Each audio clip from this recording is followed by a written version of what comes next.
that and look at that. But certainly the principle of this, members, officers would strongly support the recommendation for refusal, and haven't seen anything or heard anything today that would change that recommendation. Okay. Thanks, Darren. Members, it's over to yourselves.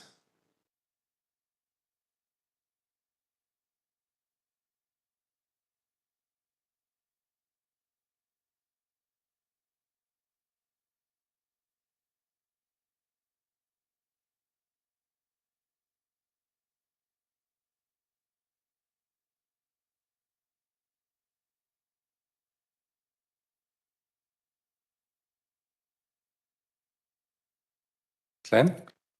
Chair, I suppose having listened to, read the report and listened to the contributions, I find myself in agreement with the recommendation in this instance, and I would propose the recommendation to refuse, Chair. Okay. Glenn?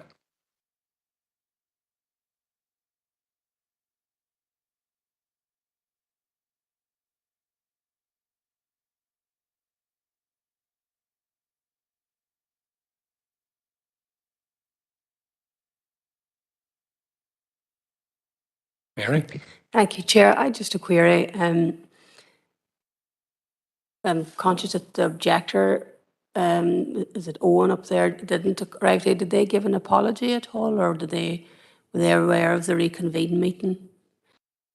They were aware, so there's just been a no-show. I was just curious because knowing somebody's objecting to an application is very important to them. So just as long as they were aware of it. Thank you.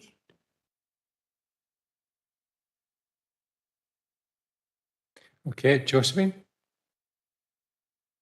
Thank you, Chair, and thank you to Darren for his report. I just wondered if I could have some more clarification on the potential environmental benefits. Josephine, sorry, I think maybe we're getting a lot of feedback here from you. You're logged in twice here, Josephine, so could you log out once?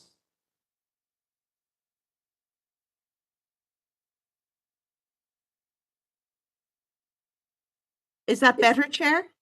That's better, Josephine, thank you. All right, thank you. Yes, I was logged in twice, Chair. On the first occasion, I wasn't getting any sound, so apologies for that, Chair and members. No, I just wondered... Sorry, Josephine, can you just pop on your camera for me? Thank you, Chair. I just wondered about, from what I have heard this afternoon, this planning application will stand or fall on the potential environmental benefits of the project. And Mr. McKinlay referenced those in his presentation to us. And I just wondered if I could ask the planning officer, Darren, if he would agree with the comments Mr. McKinlay raised in terms of providing a clean, environmentally friendly living space for rural dwellers. In his view, would that be something that would be material to this planning application?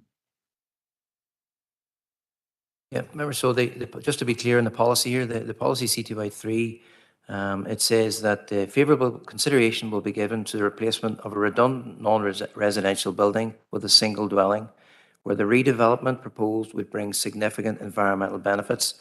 And the key phrase in that policy is redevelopment.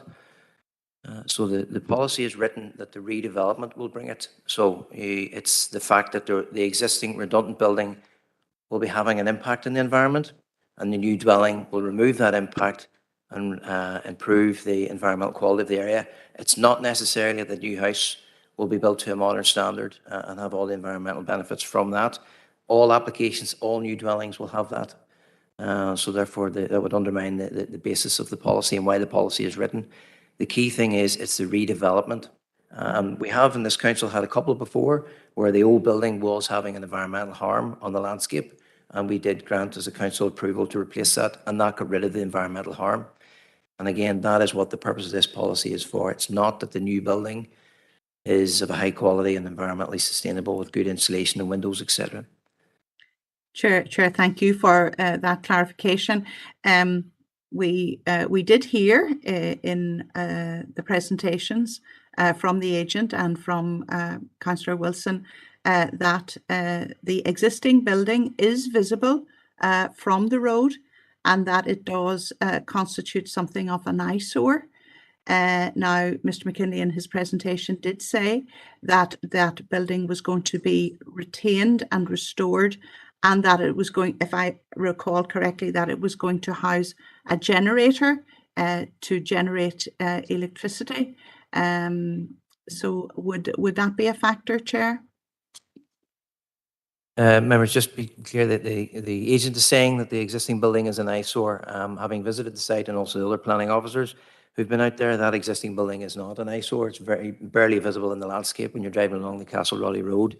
The hedge that was there before completely screened it, and it was actually very difficult to even see the building. So there is a reason for refusal as well, that the new house will have a significantly greater visual impact, and that's because the existing building was so well tucked into the landscape that it could barely be seen. So officers wouldn't agree that the existing building was an eyesore for a start. In terms of retaining the building and housing a generator, etc. in it, again, members, we have been told that we have no information in terms of what renovation works will be carried out to that building. It is in the floodplain, and all of that information would be needed to allow us to carefully consider the effects of redevelopment and retaining it and restoring it in the floodplain. Well, Chair, thank you. Thank you for that clarification. And Chair, I wonder if I could propose, I know this planning application has already been deferred, but could I propose that we defer it again and get more information from the applicant through his agent for plans for developing the old flax mill, Chair? That would be my proposal. Thank you. Okay, thanks, Josephine. And Paul? Thanks, Chair and members. It's just to set out in the Planning Committee protocol again, the deferrals at the Planning Committee should be only in exceptional circumstances where they're likely to resolve the issues that's before us. And for the reasons set out within Darren's report, there's two key issues here. One is the existing building on site is not a residential dwelling, and two, there's no significant impacts from the redevelopment. So, members, as I say, I would be urging you to take a decision. A deferral at this stage is not going to, I suppose, generate further information that's going to support us to take a different decision at a later stage. Okay, thanks. Josephine, are you holding your proposal? Yes, Chair, because, you know, I think there are a number of factors that we need to take into consideration, and I appreciate the expert advice that Paul has given us. But, you know, I need to be content in my own mind that we have explored all possible angles of this planning application. And yes, I do accept we have to make our decisions within planning policy, but I am not happy that I have all the information I require to support a refusal of this application at this time. So I would reiterate my request for a deferral, Chair. Thank you. Okay, thanks, Josephine. And Robert? Thanks, Chair. Tom. Question, first of all, for Darren. Under CTY 3, under PPS 21, it refers to the essential characteristics of a dwelling. Could you actually put CTY 3 up, please? I don't have the policy on a slide. Could you read out the certainly. policy descriptor then? So the planning permission will be granted for a replacement dwelling where the building to replace exhibits the essential characteristics of a dwelling. And as a minimum, all external walls, all external structural walls are substantially intact.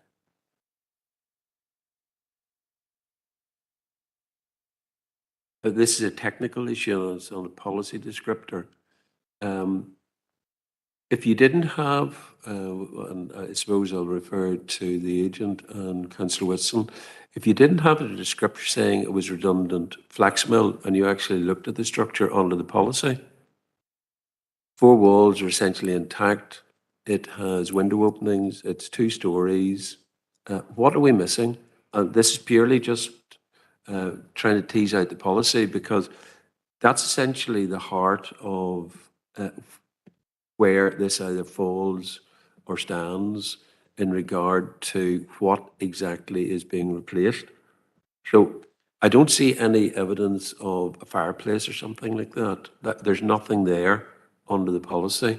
So tease me out the policy and tell me then, if you're reading at the policy blind and you go and look at that, can you say that is a dwelling or is it a non-residential dwelling? Yeah, so Because you're referring to a description on a plan and I suppose anecdotal evidence that it was a flax mill, a non-residential. So I'm just asking a question. yeah, no, it's a fair question, Councillor. As I say, the planning officers do visit every site, and all applications, an officer goes out and looks at the condition and appearance of the old buildings that are being replaced. So one of the things they do is record what they see. And in this case, you can clearly see, members, there are 4 stone walls, the gables are there. So the structural integrity of the building is very good. It has been there for some time and remains. They would also look and see if there's window openings and doorway openings. Again, those are all there. Additional to that, though, there's a background sort of research goes on. We don't just take it in face value it was a dwelling house. We look to see on the old maps, if necessary, whether there was evidence that it was a dwelling house. One of the key indicators to me that it's a dwelling house is if there's a chimney with a flue in it. You know, that has often led buildings that we thought were agricultural and clearly looked really agricultural to be actually dwelling houses. And then when you look at the maps, that supports that. But an important part of this, all members, is the public representation. That's the whole point of doing planning applications and advertising and neighbour notifications, is to allow the neighbours who know the area better than planners or maybe members to come along with their comments. And they are advising the council that this was a flax mill and supporting the judgment and the view that this was a flax mill and not a dwelling house. In other cases where people have said it was maybe a building that people lived in, we have got information as a council who lived in it, when they lived in it, what happened. You know, there's been a substantial evidential basis built up through various anecdotal bits of information. There's none of that here today. There's a comment that somebody may have lived in it. Now, that wouldn't be enough, in my view, to support it to be a dwelling house. The reason that I'm asking the question, it's under what framework you're actually interpreting the policy, because the policy is quite bland. Looking at that, you would just see what you want to see under the policy. So, and this is important for me and hopefully the rest of the committee, to actually substantiate that or to actually go further. You then get additional information from whatever source to actually glean what the redundant building was actually used. And that's your substantive base for moving forward to say whether it's a residential or a non-residential. Am I correct in that interpretation? Right, that's okay. On that basis, I'm happy that it's non-residential, and I'll second Councillor Campbell's to go with the refusal.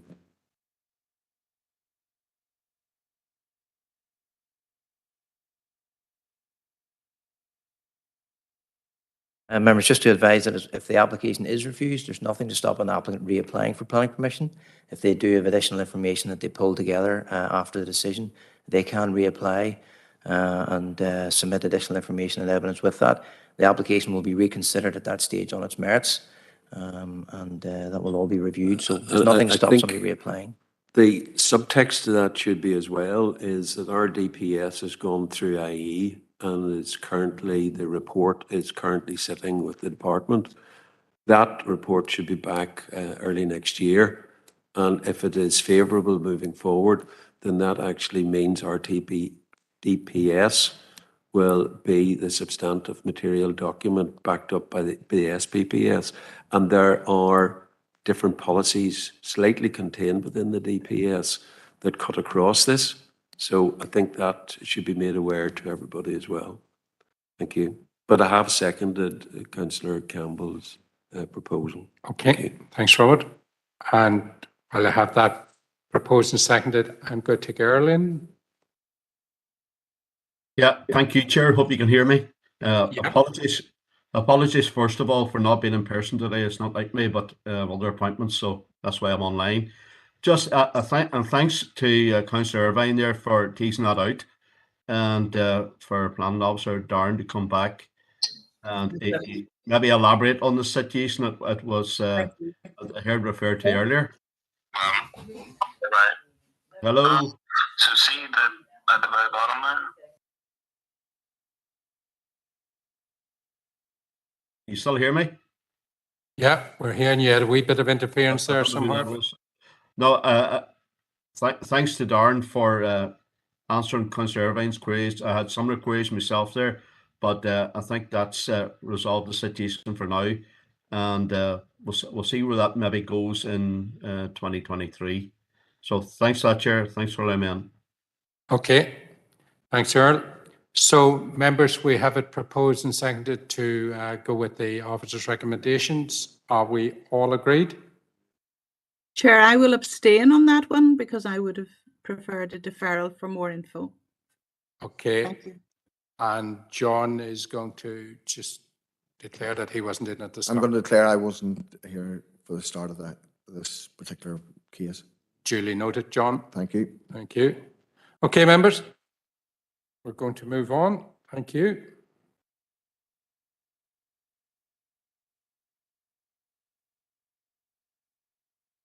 And just to say that we have some tea and sandwiches, I'm going to propose that at around 1:30 we take a comfort break and you can avail of those.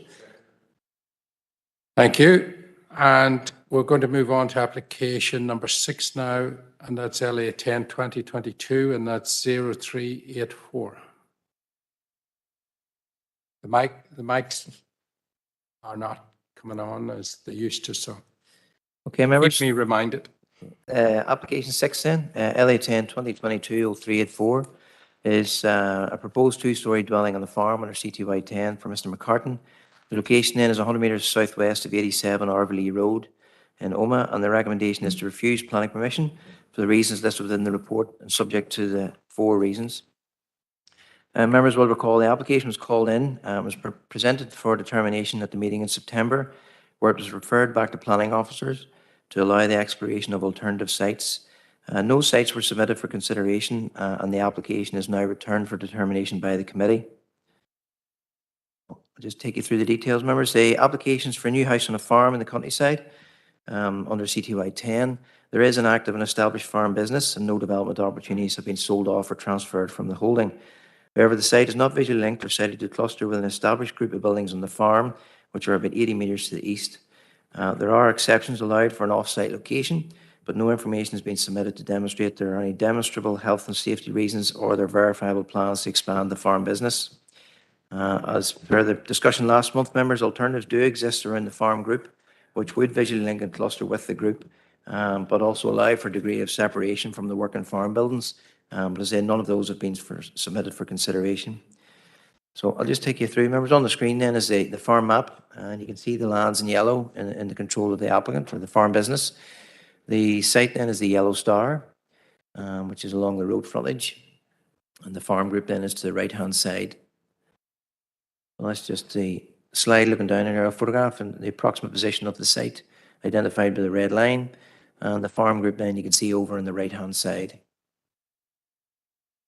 So there is a degree of separation between the edge of the site and the existing farm group. So it's approximately 50 metres from the location of the farm buildings to the edge of the site. The dwelling obviously then will be positioned further across into the field, so it will be further away. There are 2 other dwellings adjacent to the farm group, and you can see those on the map there, about 27 or 28 metres east of the site, and those are linked to the farm business. So just take members, so a few photographs in. So if we're down at the road, you can see the bottom of the slide. On the right, there's an arrow. And if you're looking at the farm group, the laneway will be on the right-hand side. And there's a small paddock then in front of the field, in front of the house. And that's the view looking in. And there's the farm lanes on the right. Darren, can I just stop you 1 second? Can I just remind members online that they need to keep the cameras on? Thank you. Sorry, Darren. Okay, members, so that's the slide looking in, the farm lane on the right-hand side with the field in front of it. If we then move slightly along the road to the left, you can see the arrow where you're standing on the road looking into the field, and the site then is further along over the hedge. So that's the view looking into the field then, members, from the road. The lane is just behind you, and that's the farm buildings there in front of you. You can see then the hedge running along the side of the field at the back, and our site is on the other side of that. So we then move along the road, and you stand on the road at the corner of the site and look back in towards the field in front of the farm group. And that's the view you can get there, members. So the farm building's over on the left, and that's the large field in front of it.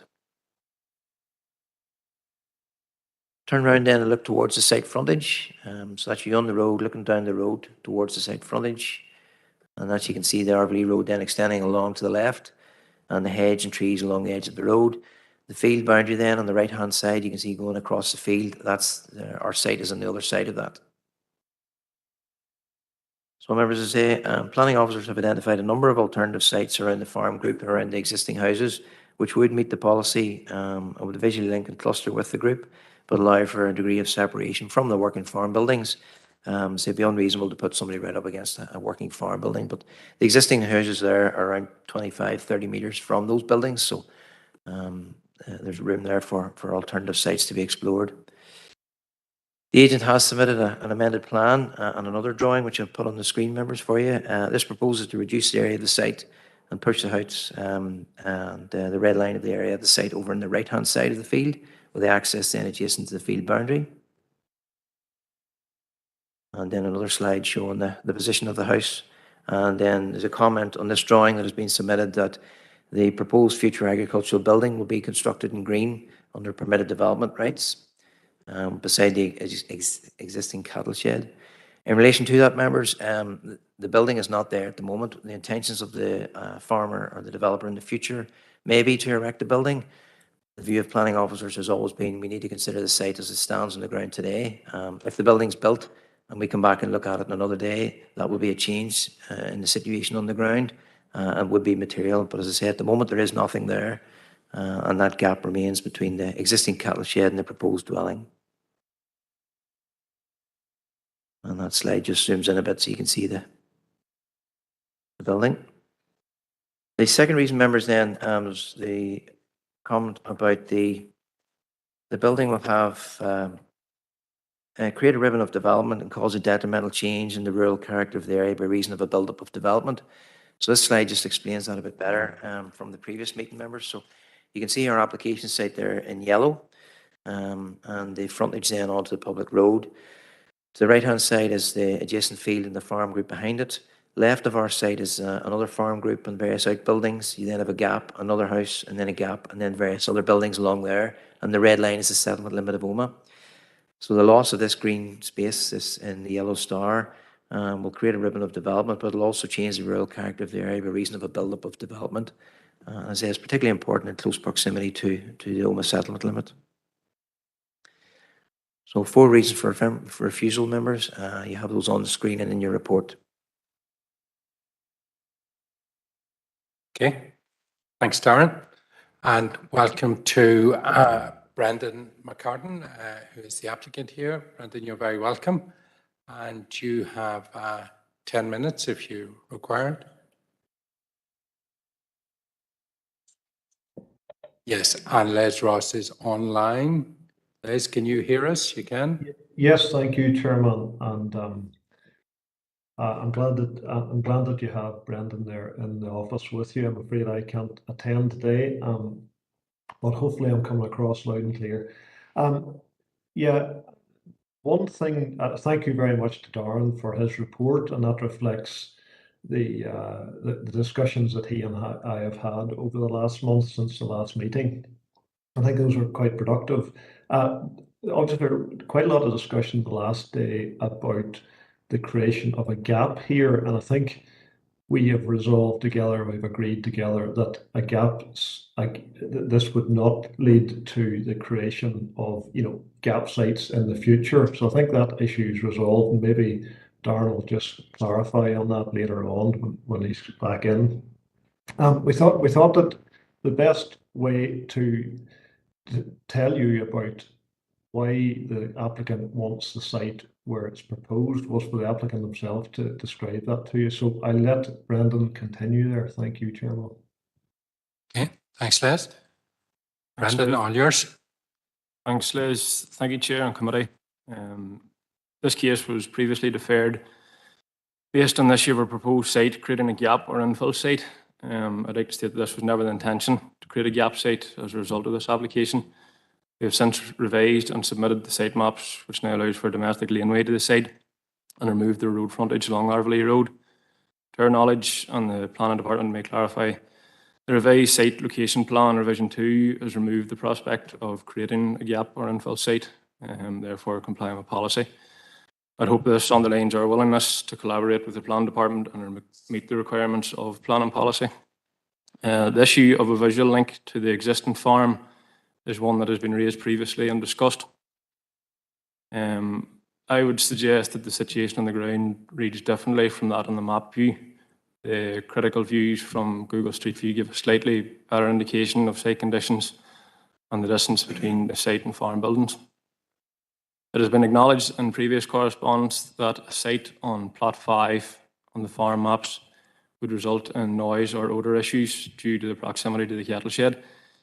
The site we're applying for on plot 6 is directly adjacent to plot 5, just to the other side of the field boundary.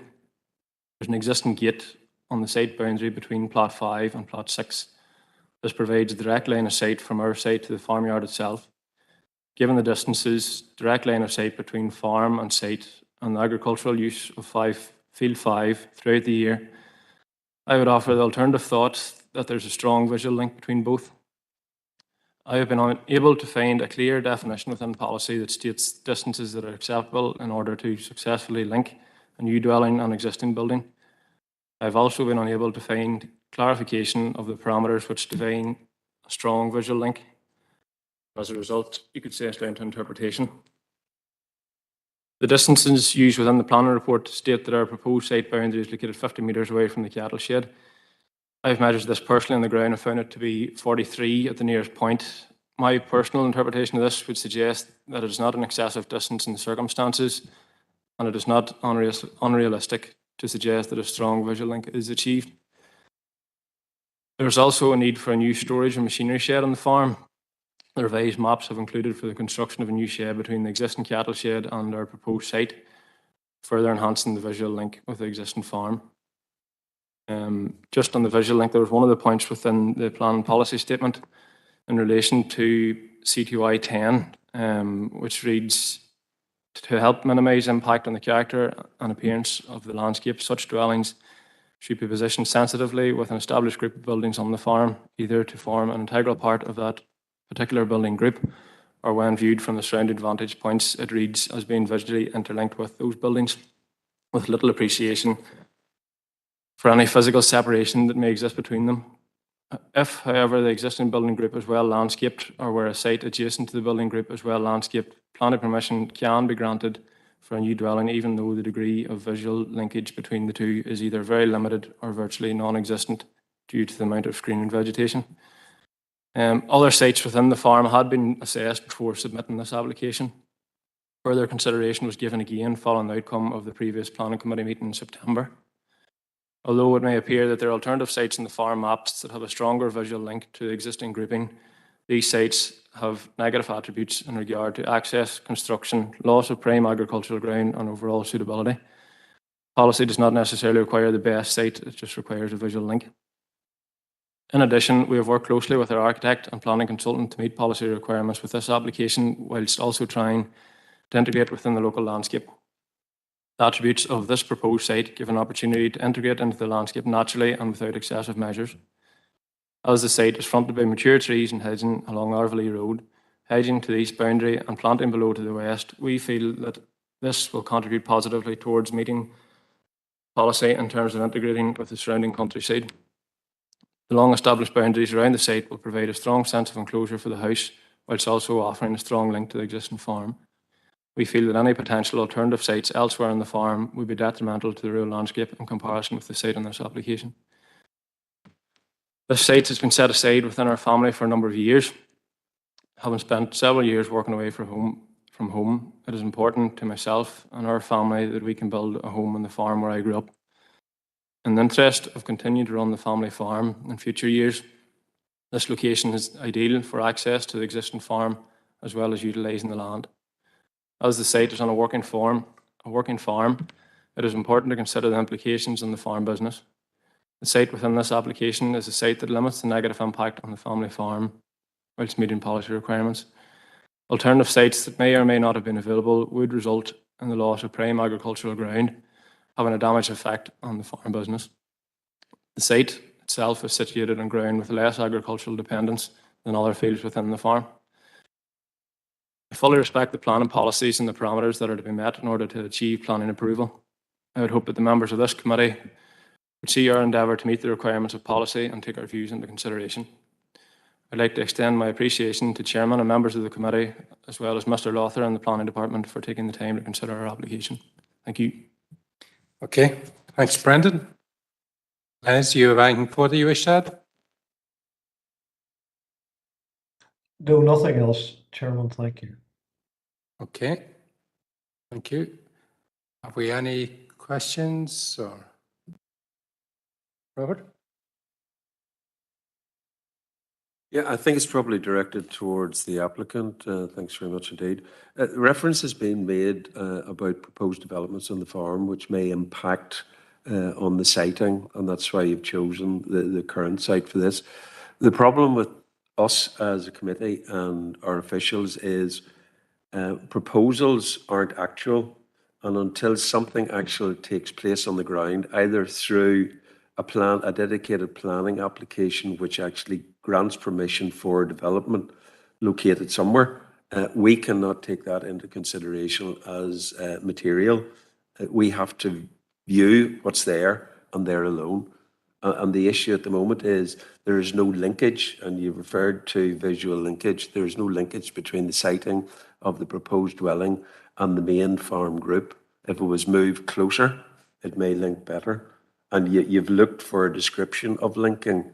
A linking basically is a visual impact, and looking at the issue of where you're siting the proposed dwelling, there is a break between the site of the proposed dwelling and the existing farm group. You've alluded to a building that may be put up in the future, but we can't take that into account. I'm sorry.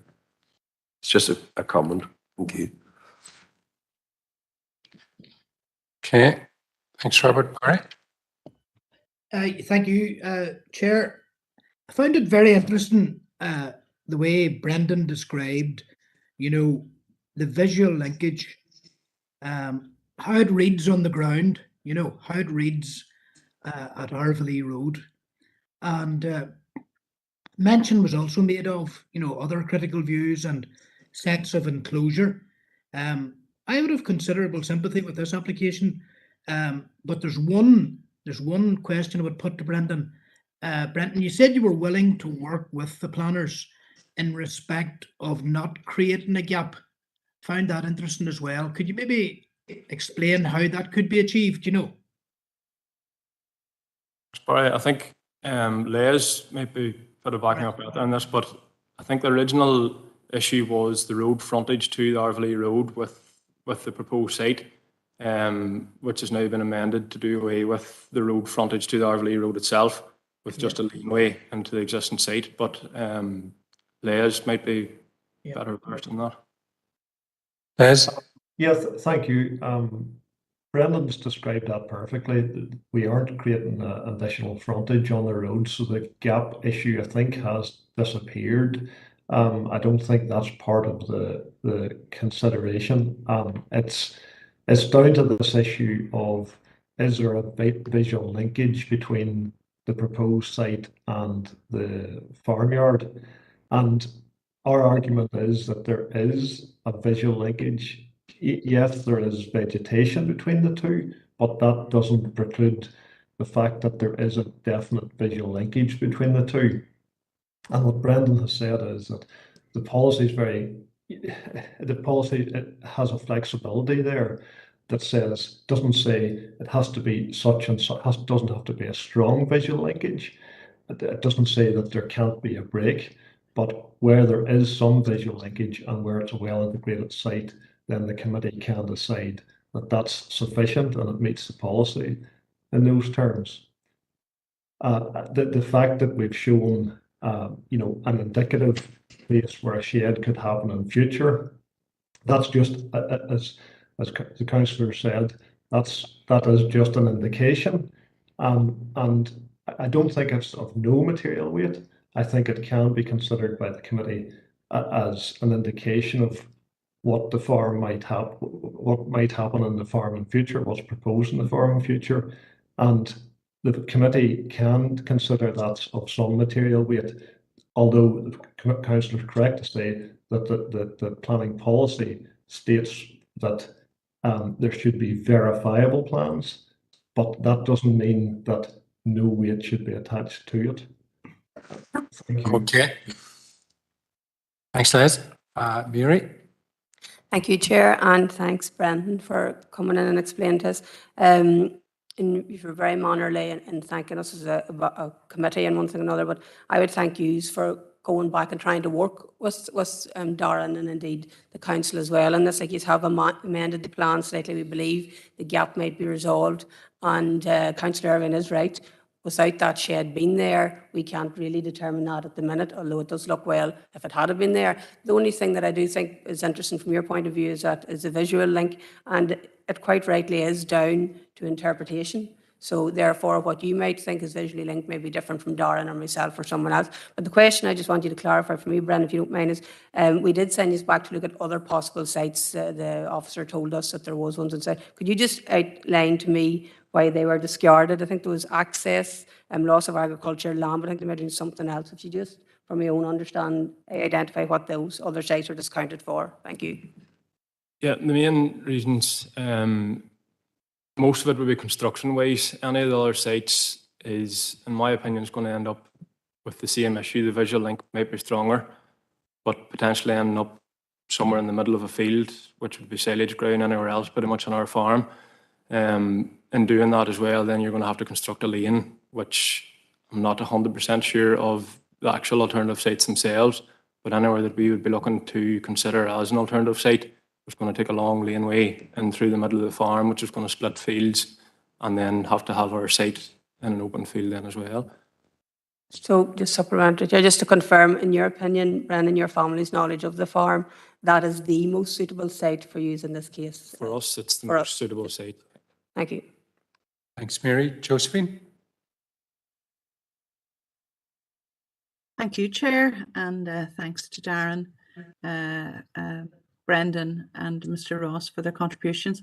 No, I suppose my question really was similar to Councillor Garrity's, because in his introduction, Chair, Darren did say that there were alternative sites that were available that would meet the policy test. And Mr. McCartan has stated that he would cooperate fully with the planning officers. So I just had requested some clarification regarding why those alternative sites were not suitable. But I think possibly in answering Councillor Garrity's question, he has clarified that. I wasn't too sure about the loss of prime agricultural land, what the difference was between the proposed site in this planning application and alternative sites. I think, Chair, maybe Brendan had said such sites would require to be accessed by quite a long lane, which would detract from the agricultural land. But if I could just ask Mr. McCartan just to clarify that point further. Thank you. Yes, thank you. It's just to clarify then, the alternative sites within the farm would be on ground that would hold higher dependence in terms of grazing and silage ground. The ground on the site that we are proposing at the minute is a field that's not used for silage, and it's a field that was always set aside within the family for a site. Whereas if it was anywhere else on the farm, it would require more construction in terms of lanes and access to the site, and then the actual site itself within any of them fields, you'd be losing a large majority of that field. Chairman, if I could just supplement that, if that would be acceptable. I guess Brendan's on the spot here, and I'm here to just try and support him and make sure that all his points are made. because he did mention other things to me in conversation which he hasn't told the committee.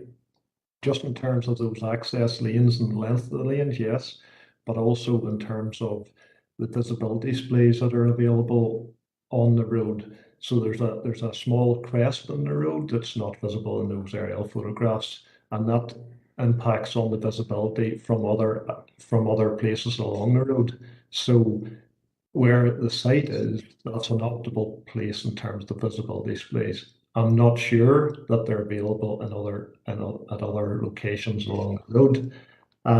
The second thing is the farmland, and Brendan has outlined that fairly comprehensively, but also then the farm business itself and the potential for expansion of the farm business. So, you know, there are sheds there already. There is a need for additional sheds, as we've indicated.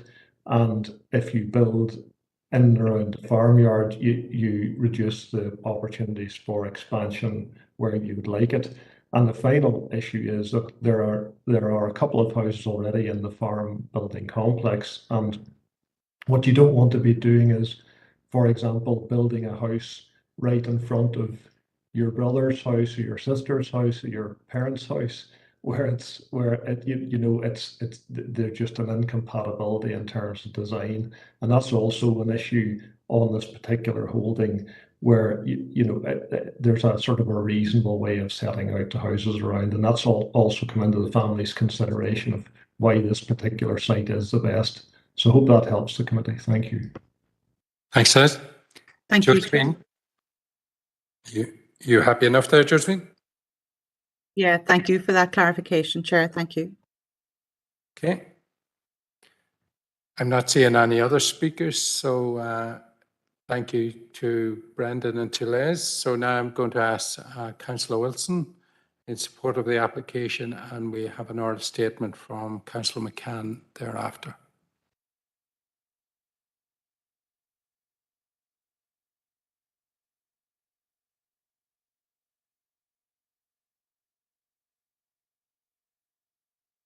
Yes, thank you, Chair. Well, I have been on this site, and that makes quite a bit of a difference, because at the last planning application or meeting, I, from the road, thought it would be somewhere around 80 metres away from the existing farmyard. It's actually only 43 metres away from the existing farmyard, and that is on my measurement. Yes, the linkage seems to be causing a problem. My neighbouring farmer has his hedges all cut down to probably not the height of the desk in front of the chairman. And the present hedge would be somewhere almost the height of this building, which means that maybe, yes, there would be, it mightn't be visible. But if that farmer had cut his hedges, and it's in the middle of it's in the field, it's not even a road hedge, if it had been cut to the size that some farmers do cut them, there would have been no problem with a visible linkage. And that is quite possible that he can do that, and there's no objections to anybody cutting the hedges down to a normal height. The site to me is a first-class site. And say, as a farmer myself, the proposed alternative site would be a total desecration of a first-class field of ground, and leave it in two small sites, or two small areas on each side of it. But I don't know, there's not a lot I can say, but that is fact. As I say, the site can be linked. It's only 43 metres away from the existing yard, which leaves not a lot of expansion for the farmer in the future, as it is. So to move to the proposed site, to me, would leave that farm blighted for all time, because they would have no place to move or to expand. Very little place to expand, anyway, put it like that. And with smell and everything else, that would probably leave greater restrictions on that yard. But really, that's all I can say, because that's fact. See, I was on the ground and seen it. And I know on the site that is proposed, and he has went out of his way to say that it will not be making a gap site. They have went down that line, and Mr. McCartan explained that he was prepared to do that. So I have no hesitation in supporting the site as it is. Thank you. Okay, thanks, Bert. And we have a statement here from Councillor McCann, which I'll read out. I believe that the issue of the potential infill site in this case has been addressed by the agent, and the outstanding issues of an acceptable site location can be overcome, in my opinion. The proposed site in only 50 metres from the farm building and reads well as part of the farm holding. Integration should not really be a major issue here with the large backdrop of trees. The proposed dwelling would sit well within this location. Other better sites may have been identified. However, the only policy test is that the site is visually linked. It doesn't stipulate that it has to be the best site on the holding. Other sites have been considered during the deferral period. However, none of these are viable options due to the practical requirements of an active farm. I believe this application satisfies the requirements of CTY 10, and I hope for a successful outcome for the McCartans today. Okay, Darren?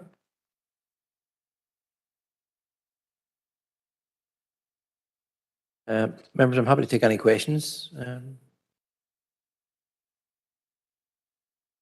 Anthony? Thank you, Chair. Thank you, Brendan and the architect, for your presentations there. This sounds kind of stupid now, Darren, but I kind of asked you a question and I kind of know the answer before you tell it to me, but I'm going to throw it out there in here. There's been a lot of talk about the prime land and about the good field, and you put a lane to it, you destroy it. And I kind of know that myself, being a farmer as well. You've probably taken 2 or 3 cuts of silage of it. And the other fields, like grazing field, you probably just a few cattle on it, and it's not cost as much as farming. Can we take that into consideration at all? No, I know it's no planning policy for it, but can we take that into consideration when thinking about what we're going to do? Thank you. In situations, I guess, members, I always say, more or less everything's a material consideration, and that would be something that, for me is a material consideration. You can't take it into account with all of the additional information and evidence you're getting. If it was it solely on its own, I'd be concerned maybe because we don't have any evidence or any information to support that. But when you take that comment about it being prime land and good fields, etc., with all of the other discussion that's gone on here today, I think that as a collective, yes, you can give that all material consideration.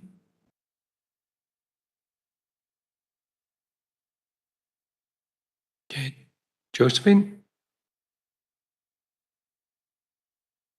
Thank you, Chair. Now, we have heard in the presentations that the situation on the ground reads very differently from the situation as presented to us this afternoon, just looking at the maps. And I just wonder, and I mean, our contributors appear to be quite clear in their minds that, this new application site will actually visually link with the existing farm buildings, and that the distance between the separation distance is actually less than 50 meters. So I just wondered if the planning officer would make a comment on that, please. Thank you. Remember, so the test said there's no distance, there's no measurement. If you're X meters away, you're okay, and if you're X meters beyond that, you're not okay. It's a visual test, and it's exactly set out in the policy for that reason.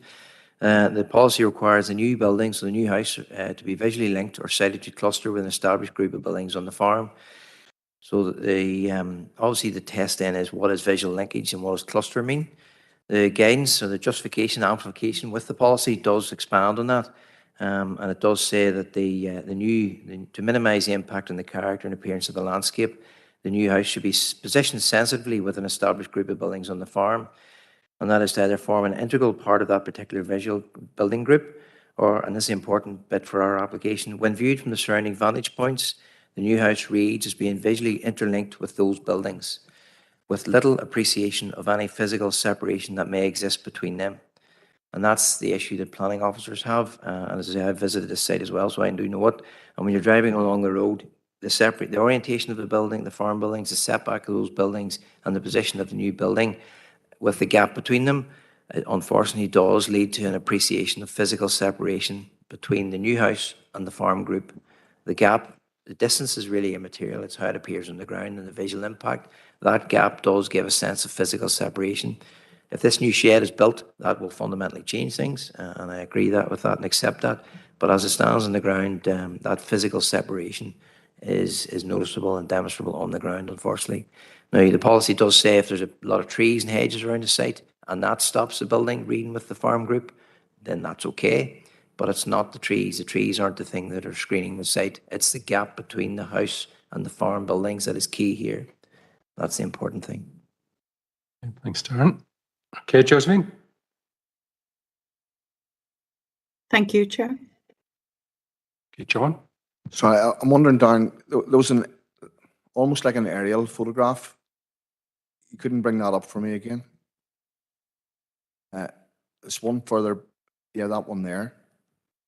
Slightly back one, yeah. Sorry, I'll start again, Councillor. So that's the one there. Sorry, I wanted to look at that again. So that's another farmyard, not this farm business, but another farm business to the left-hand side. Yep.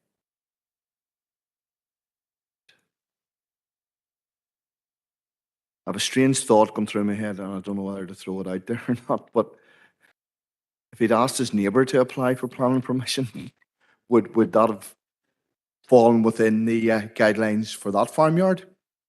You'd be facing the same challenges there. Same challenges? Yeah. Well then, I think they've put forward, with all the stuff that they said and trying to link it, but the economic effect it's going to have on the business by going into the quality land, is that something that we can say? That's the overall effect that's going to have on the agricultural business by using a silage field? Is that no? I think, members, the sort of the chronology or the steps you'd have to go through here, and this one is the first question: do you think this site is visually linked or clustered with the farm group? And the answer to that will then dictate where you go with all of those other issues. If you feel it is visually linked and clustered with the established group of buildings, it's an approval.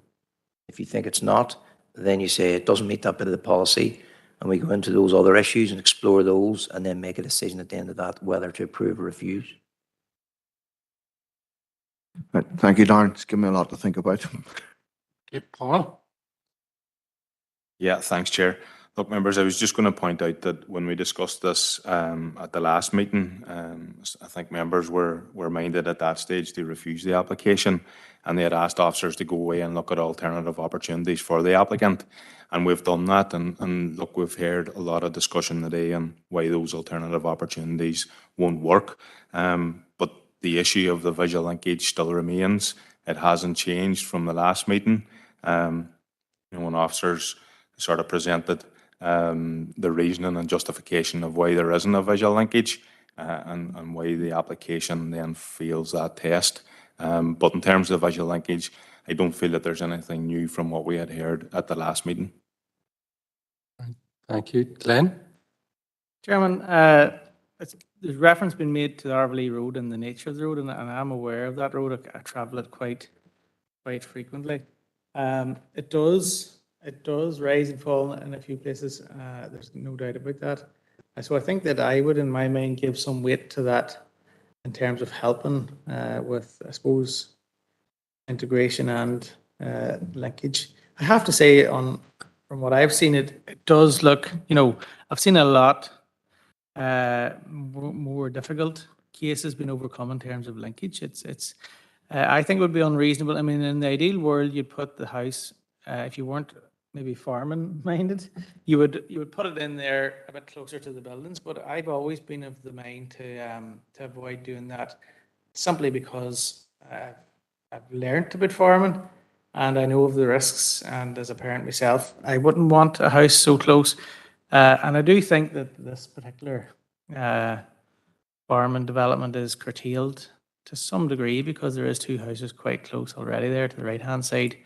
And it doesn't seem beyond the realms of probability that there will be a shed. We can't take that into account really, but we can give some material weight, I believe, to the fact that the business is still going and that may need that room for expansion, you know.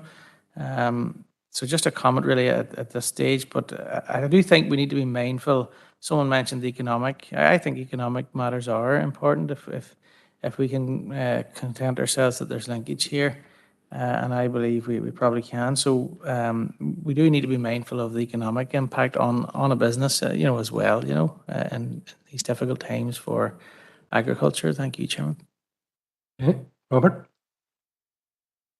Yeah, look, we've got additional information to a certain extent from the previous meeting when it was deferred, and the applicant has referred to it with regard to the economic viability of certain lands. Now, the unfortunate thing about that is we don't have the information in front of you. You've just provided it at the moment, and it's been referred to by the agent. And we've had this issue before in the committee when new information has been provided to us and it's purely anecdotal. There is nothing substantiated in front of us to actually refer directly to it. So for us to actually take on your behalf that one field is better than the other, that is your word. And with all due respect, I'm happy enough to take that as your word, but it is not substantiated evidence. If you're actually bringing forward that as an argument, I would expect at least you to have farm records that you could actually show the productivity of the two lands and why you're weighing one up against the other, and why, therefore, this position shouldn't be taken up on that position. You've referred constantly, and Les has constantly referred to the weight or materiality with regard to proposed developments. We have had other issues before in this committee where we actually have to look at the policy, and the policy is what buildings are on the ground, not what buildings are proposed or intended. And we have actually asked to go back to get information from previous applicants, and they haven't provided it. So we can't take that into account. As much as you say that is your intent, it is only an intent. It is not an actual thing that has happened. So that is the issue for us as committee members here. And the issue of linkage is something that is still there. It hasn't been gone away or put away in my consideration. Thank you very much, Chair. Okay. Thank you, Robert.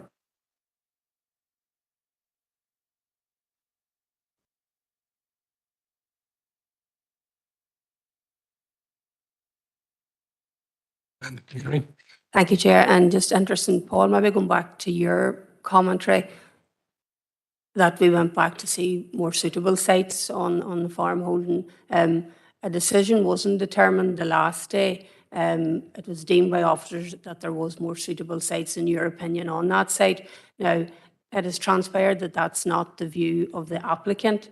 And as Councillor Irvine has said, they have given us reason why. Maybe they haven't wrote an essay or a thesis on it, but for living on that farm for all their years, you know, I certainly would have no problem taking their word on that. I think it's just a point to be made that I totally disregard the notion of the shed. It's not there. I'm not thinking of it. But I also come back to the point that Brendan, whose family lives there, in their opinion, deem it visually linked, and that is open to interpretation. So I think we all need to be minded of that, whereas certainly the officers are entitled to their opinion, so is the applicant, and perhaps maybe their view is different from an officer because they live in it, their families lived in it, so you just think, well, over there's the farmhouse, you know what I mean? And I'm not of a farming background, but I do know that, you know, the site, from looking at it, looks like a wonderful site. You'd have a nice lane there. If you go further in, you go different ones. A longer lane means more money. You know what I mean? It's as simple as that. You don't need to be of a farming background to know those sort of things. But I would take him at his word on that. But I just think we have to see the overall picture. And maybe because I'm coming not from a farming background and maybe more of a safety background, the positioning of me of that house with, I think, a certain visual linkage is a better proposed site than perhaps other ones, but that's just my opinion. But I think it's important that we have these discussions, but we have to bear in mind not everyone's of a farming background, not everyone will think the same, and perhaps maybe living on a farm, you will view the interpretation of visual linkage different than that of somebody. I think as he did allude to, it looks different on the ground than it does in a map, and we all understand that. We've had site visits, so just wanted to mention that, Chair. Thank you. Okay, members, I think we have given this application a good airing from all directions and viewpoints. I'm now at this point looking for a proposal.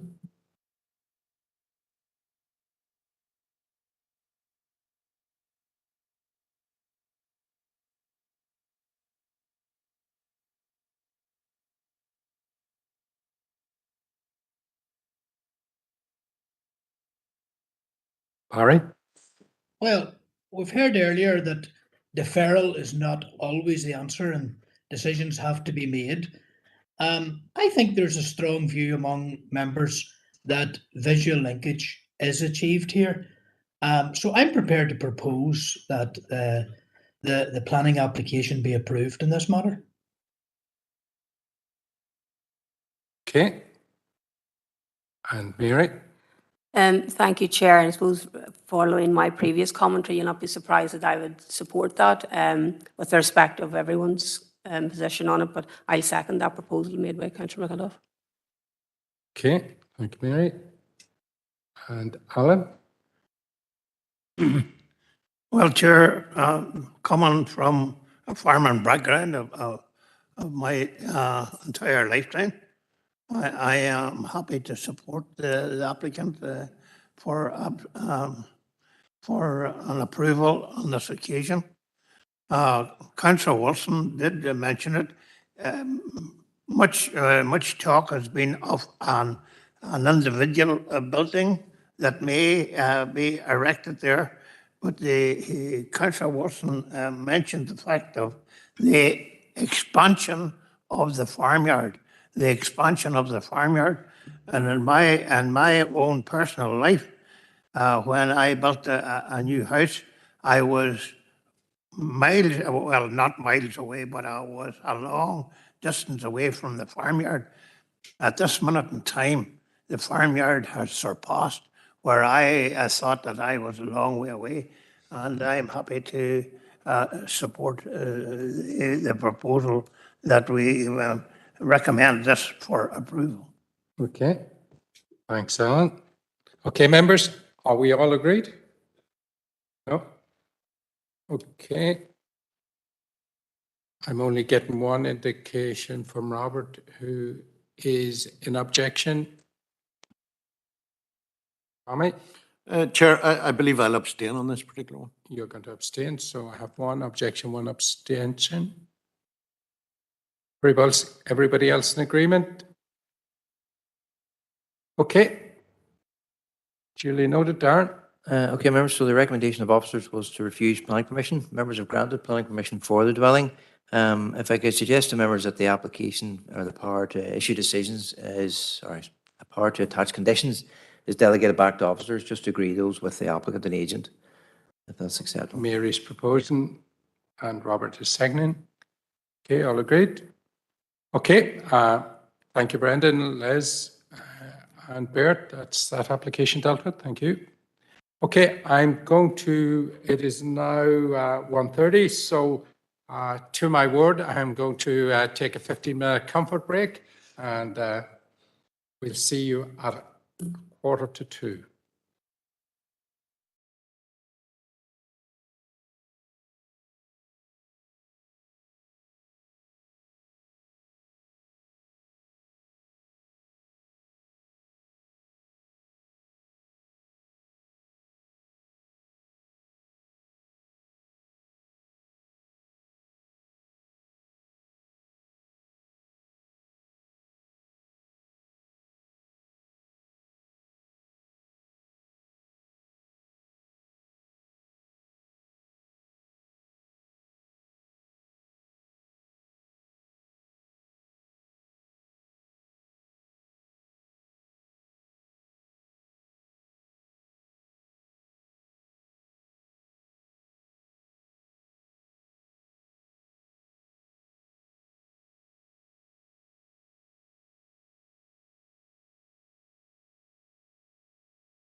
Low volume, folks.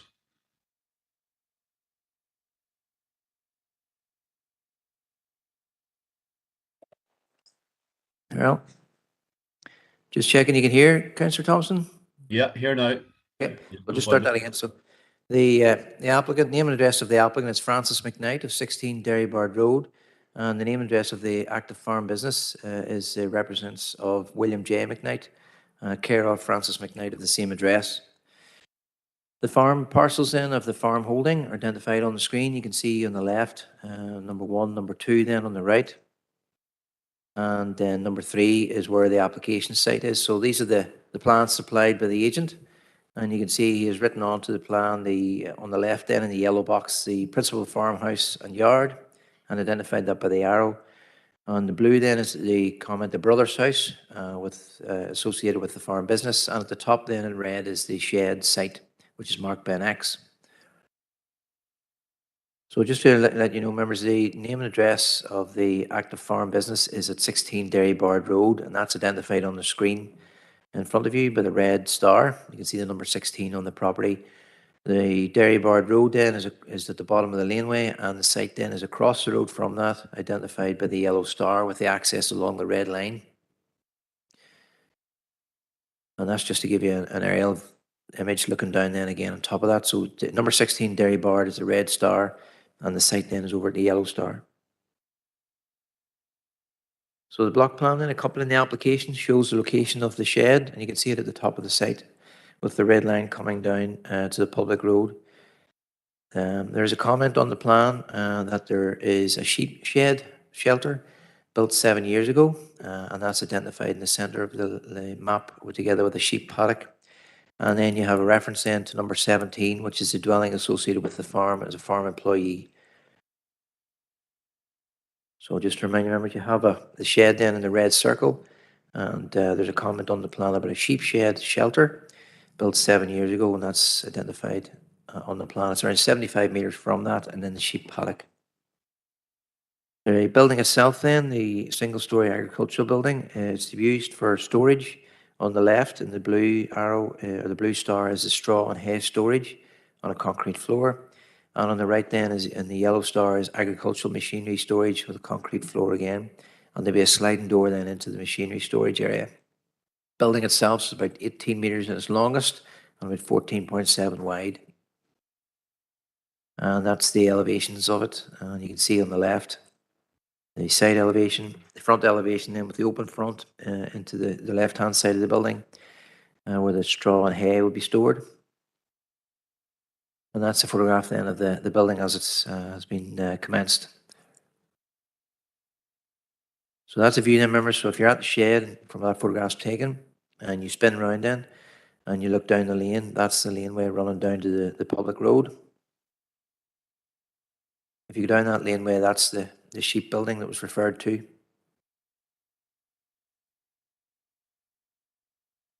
It's just another image of the building.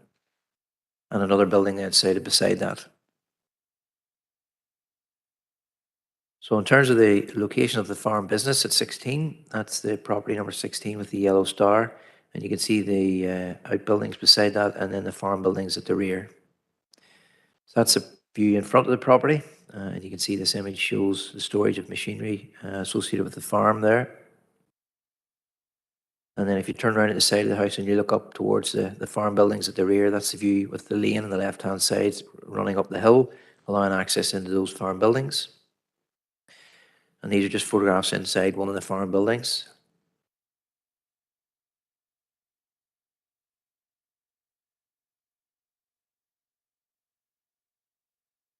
And then as you move up the hill, there's a gap then between two of the buildings, which is concreted, and you can see the trailer stored on it. And then another view just looking into one of the farm sheds. So then at the top of the site, where the yellow star is, members, on the right-hand side there, you can see the yellow star. So at the very top, that's the view then looking into the field. And you can see the land then rises on up. So the proximity to nearby third-party dwellings is an important material consideration for farm buildings. And you can see the third parties then are identified by the yellow stars. So the black box is the location of the site, and the yellow stars then are all third parties. So those third parties, the nearest one then, you can see the site itself, the building itself is around 20 metres separated from the boundary of the common boundary with the hedge. And then there's a gap of around 50 metres to number 13 and 47 or 48 metres to number 11, with a number of outbuildings in between the houses and the farm shed. These then, members, are just some of the slides that have been presented by the agent, and if he wants to refer to those in his presentation, I can go back to them. So this is Appendix 1, and it shows the condition of the site in 2011. Appendix 2 then is the condition of the site in 2017. And you can see there's no works on the ground in 2017. Appendix 3 then shows the laneway and the sheep shelter in 2017 again there. Another one in 2020 then, Appendix 4, there's an annotation about the start of the yard and the laneway and the sheep shelter. And then these are supporting photographs provided by the agent in reference to the access, and they do make a comment within their supporting information about the difficulties serving the site and getting access into the building. And that's leading into the site, and then the frontage in front of the house.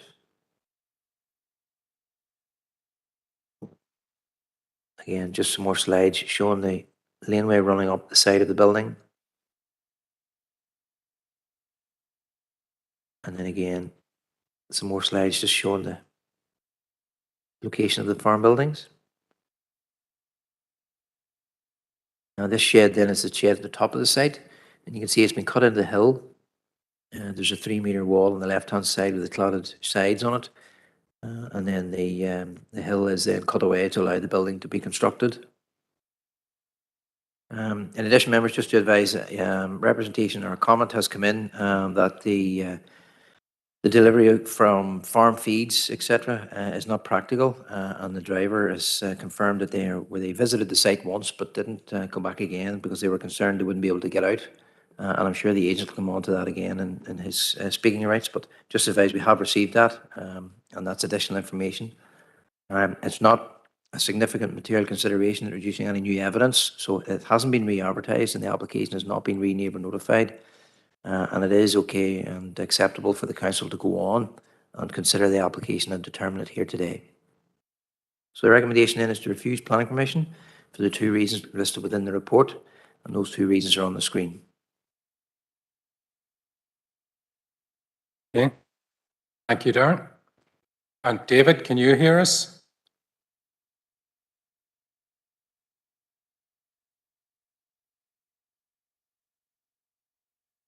That's better. Can you hear me now? Yes, got you now. David, you're very welcome. You have 10 minutes, so. Thank you. Thank you, committee, for allowing me again to speak on behalf of the applicant. This application has been refused under policy CTY 1 and 12. Policy CTY 1 will fall if we meet the criteria of CTY 12. There's 2 points of objections. Basically, CTY 12 is quite a substantive document and consists of criteria A, B, C, D, and E. We have met all of A, B, C, and D, and E. It goes on to say, in case where a new building is proposed, applicants would also need to provide sufficient information to call all of the following.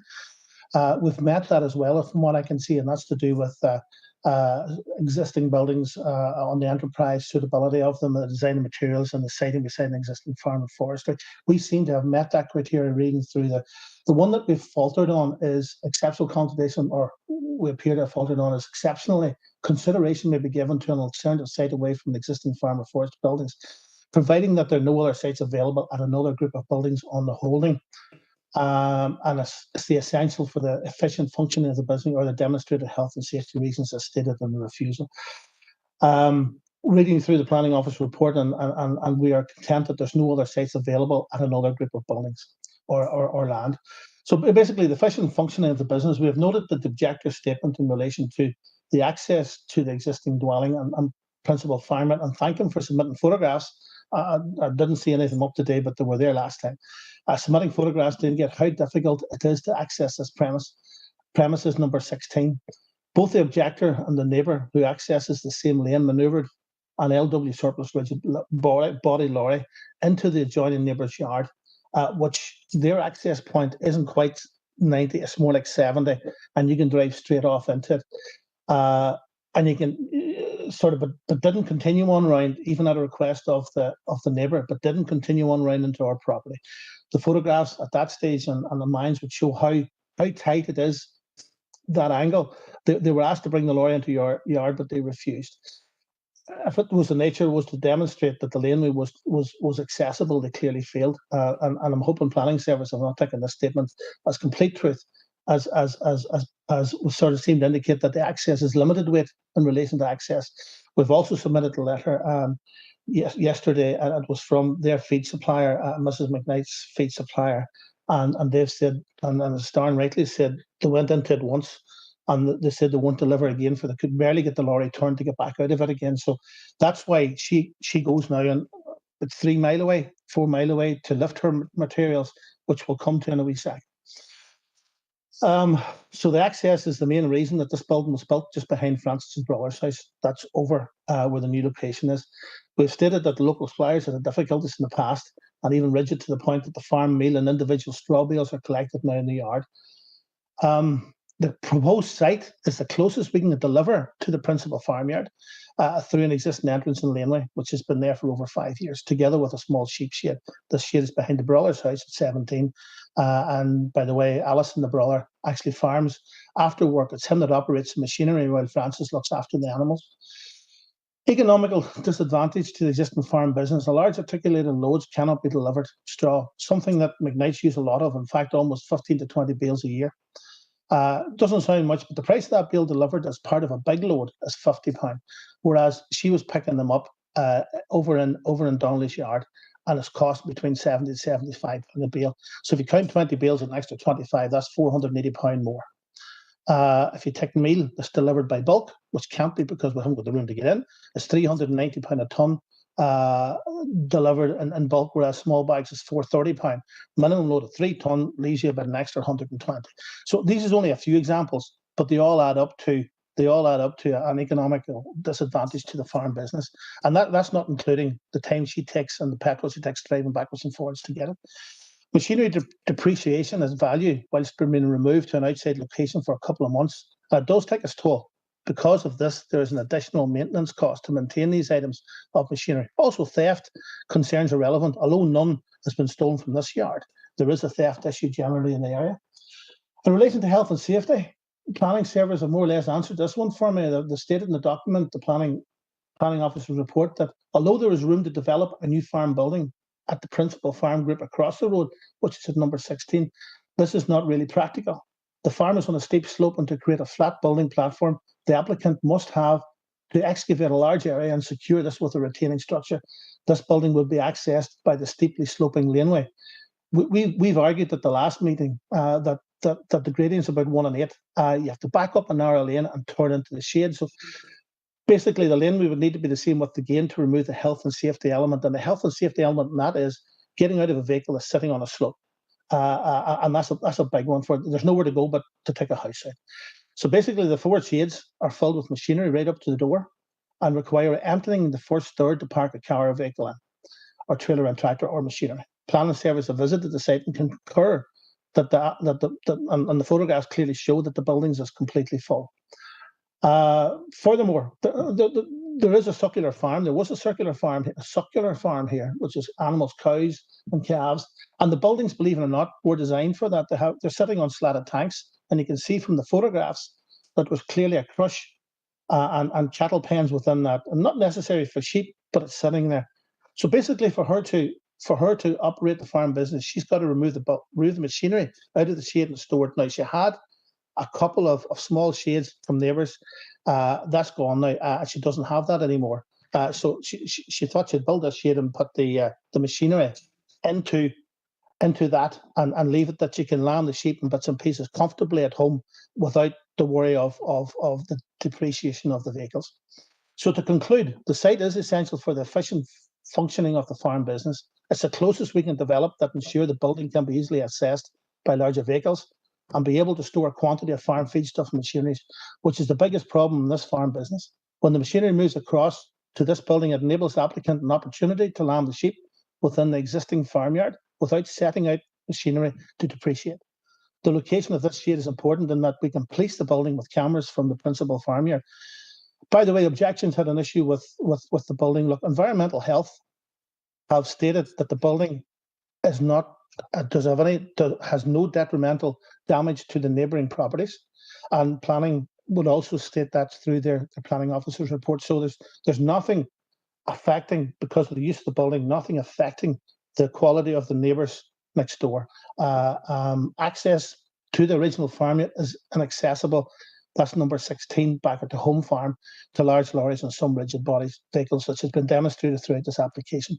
And finally, there is an economic disadvantage to this, to the applicant, as we've noted before. That's basically all I have to say. Thank you again, committee, for listening to me. Okay, thank you, David. Have I any questions? No.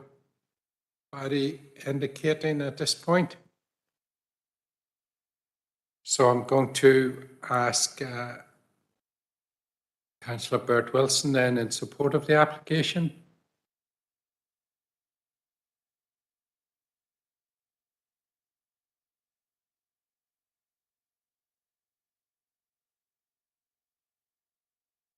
Just if you can take a seat there, then we'll all hear you, Bert.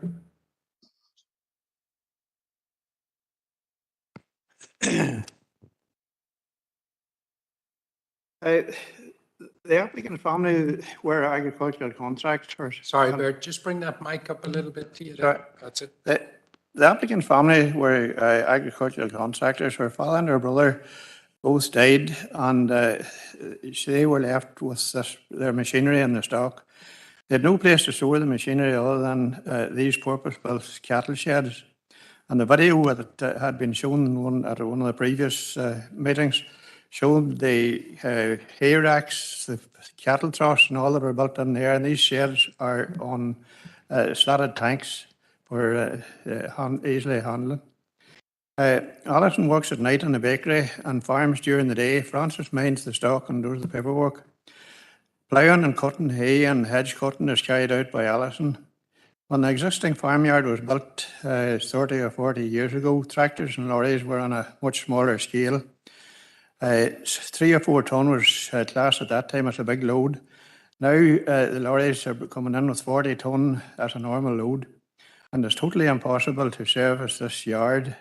As a letter from J.J. Donnelly, they will not come, they come in once and get stuck and they don't come back. And the council lorry for clearing out the septic tank is not able to get in either. It has to come a special small vehicle. And anyone that views the yard would see that the gradient is 8 to 1, and it's nearly impossible to stand on, never mind walk on. And it creates a health and safety hazard as well, for we know at this minute in time the problem that family farms have and the number of accidents and people that have been injured and indeed fatalities. The hedge at the side can't be moved because it belongs to a neighbour, and it is extremely dangerous to even park a vehicle on this hill. The family are heartbroken that they had to sell their cattle, as these sheds were purpose-built for them and they had no place to hold them. That or leave the machinery out to rust out in the field. When Alison built his bungalow in 2003-2004, he had full planning permission to build a shed on that site. He moved it up a bit. This existing site now is just past the bungalow, and he made a lane up, and thinking that site would be, it is totally invisible, and as well as that, that it'd be further away from his neighbour who he didn't want to annoy. And he created a site there at that time, so that we started back in 2003-04, and his steelwork's up, and part of the building is done as well. He thought this was a much better site and totally invisible. The machinery in the shed, and they only intend putting machinery in the shed and storing hay and straw and meal. And they're quite happy to agree to being restricted to that. There is an ongoing dispute from the time that bungalow was built in 2003-2004 with a neighbour. And yes, that dispute is still going on. And not very long ago, they had to get the Seamus Cullen from the Lochs Agency actually out, where their water pipes that they had in were being stuffed with plastic bags, causing the water to flow out on the lane. And indeed, I visited the site Tuesday week past the 18th of the 10th, and somebody had kindly placed a flag on their gateway into the site and into their property at the gable of his house. And I think that could really be classed as political harassment, to be honest. But anyway, there has been an ongoing feud there, and I would quote here from, I would quote good neighbourliness and fairness are among the yardsticks amongst which development proposals will be measured. The impact upon a third-party dwelling is material within policy CTY 12, criteria E, which is considered further within the report for reasons listed. There is no conflict within this criteria. Can you That draw to a conflict conclusion, with Bert, yes, please? and therefore no conflict with SPPS. This application has met all planning criteria, and I would ask the committee to judge this on the merits of that and not make it into political football. Thank you. Thanks, Bert. Okay, so I have a letter here from Councillor Steve McCann. I wish to add my support to the recommendation to refuse this application. Can I say from the outset, I fully recognise the challenges that face our rural people in terms of achieving planning permissions, particularly our farmers. However, we do have to be minded of what the policy says we can and cannot do. In this particular case, the policy says that you can build a shed on a farm. However, it must be situated next to existing farm buildings. In this case, it is not. Our planning officials will have talked about the exceptions to this and how any shed approved away from the farm holding must serve an essential purpose for the efficient functioning of the farm businesses.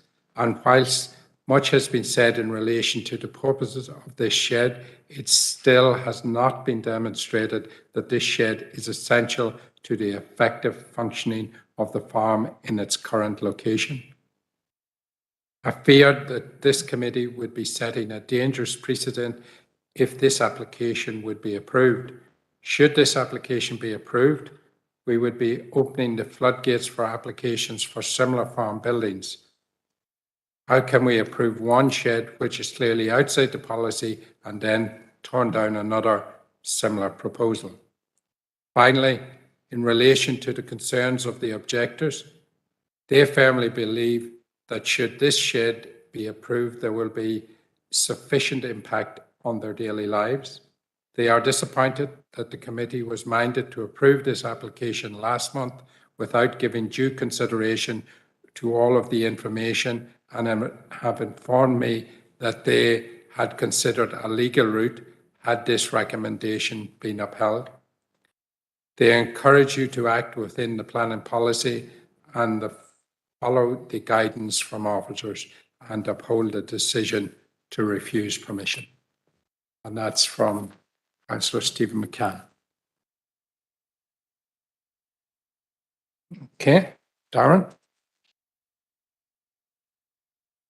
Okay, members, there's nothing really further to add on that. I just wanted to remind members and reinforce the policy tests to ensure that the decision made is soundly based on the policy and the sort of the way to think through the policy.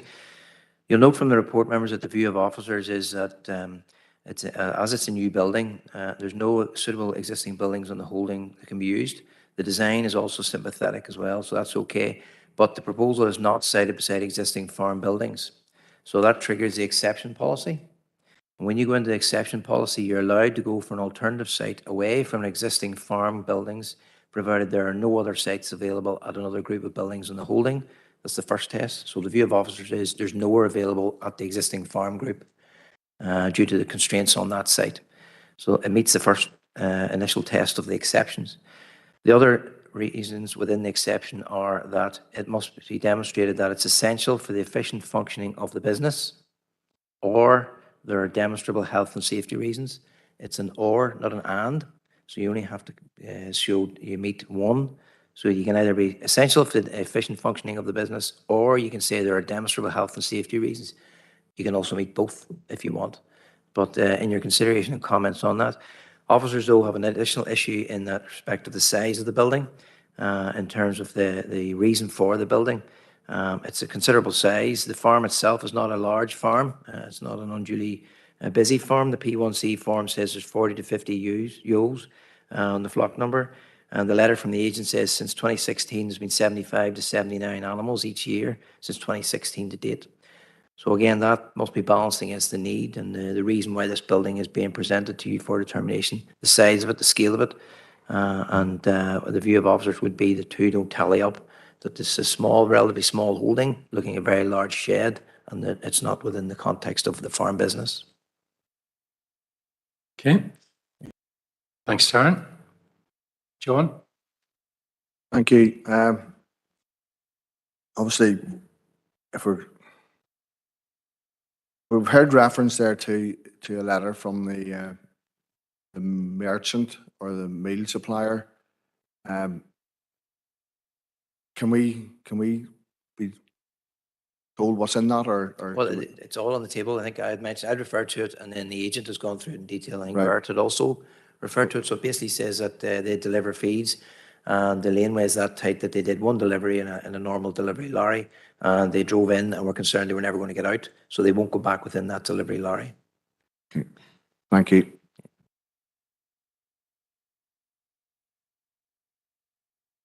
Chairman, just want to check, officers have visited the site. In the objections, there's reference made to engineering works, and I see in some of the pictures there seem to be like angled iron or steel. In the photos, was there any evidence that officers found of an engineering works? Because when you talk about a small farm and suggest that the shed isn't justified, have you seen evidence that maybe there's other work taking place that would, I suppose, back up what's been suggested by the objection, part of the objections, So members, in terms of, as I say, a material consideration, we're all very familiar with that expression now. What is material consideration in this application is the supporting information from the applicant about the need for it as an agricultural building. The objectors have rebutted a lot of those comments and rebutted the policy. Anything to do with enforcement or unauthorised uses on the site is not a material consideration, and I wouldn't give any weight to it at all. If there's a breach of planning control, the council will investigate that and take that into account. The test and the question for you members today is the size and scale of that shed. Is it essential for the efficient functioning of this business, or are there demonstrable health and safety reasons for this shed? Chairman. Thank you. Darren.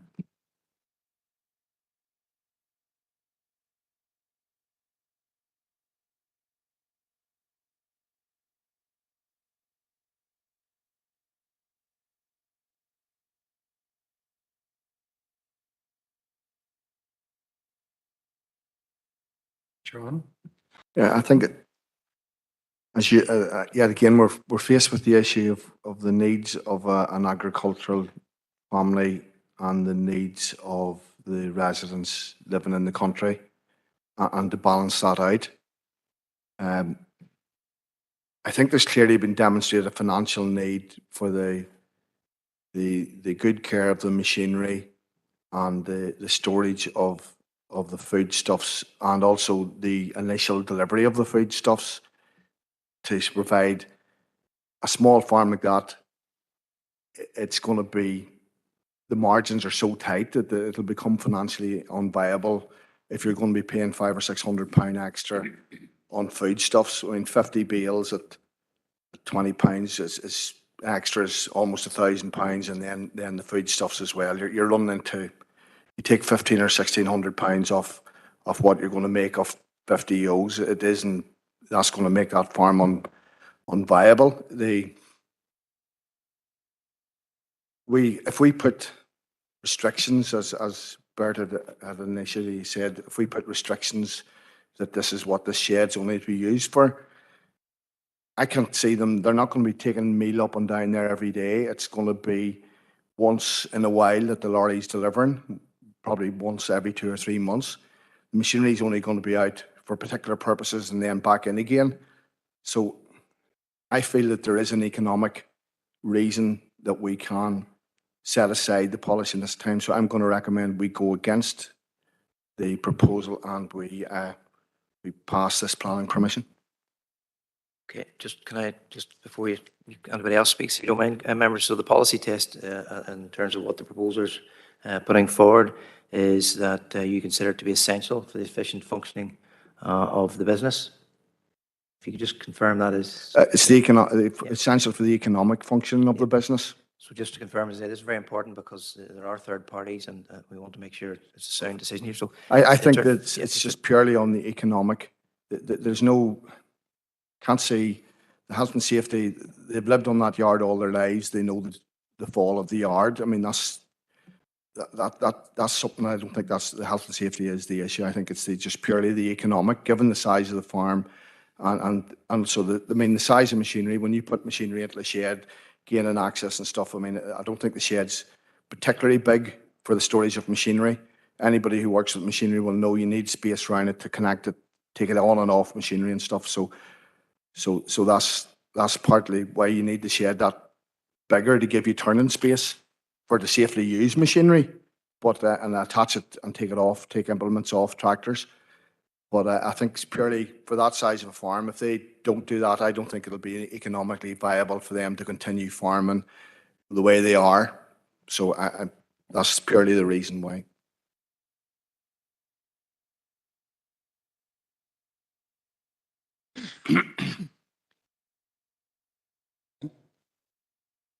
Thank you, Thank you, Chair. I'm happy to second Councillor McLaughlin's proposal and comment on it in relation to the size of the building and the size of the machinery. And once again, I'm speaking as someone who has practical knowledge of all of that there. I think that the both are in proportion to one another, and it's very essential that they are able to have the use of this shed for the storage of the machinery. And I once again add my support. Thanks, Alan. Ben? Okay, Chairman, well, I'm making a proposal contrary to that in support of the planning officer's recommendation to refuse. I suppose I was in that frame of mind the last time, and we have reconsidered the application again and taken it in the round and against the relevant policy, and for that reason I'm content with the officer's recommendation and I propose that. Thank you, Chairman. Okay. And Earl? Thank you, Chair. Can you hear me? Yeah. Yep. Yeah. Okay. I want to support Councillor McLaughlin and Councillor Alan Rainey, MBE, on their proposal and seconding. I'm happy to support that. I think it was referred to in the letter by Councillor McCann regarding every application should be looked at on its merit, and we have done that right throughout this since I've been on planning committee. And there is economic reasons there, and I'm happy to support Councillor McLaughlin and Councillor Rainey on that one. Thank you. Okay, thanks, Earl. Okay, at this stage, I have one proposal proposed and seconded on the table, and Glenn's proposal is not seconded. I'll second it, Chair. Barry? Yep. Thank you.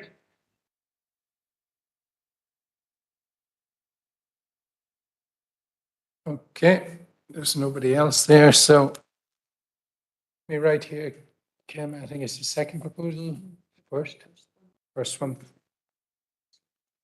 Okay, so we're going to take John's proposal first, and as I know, there will be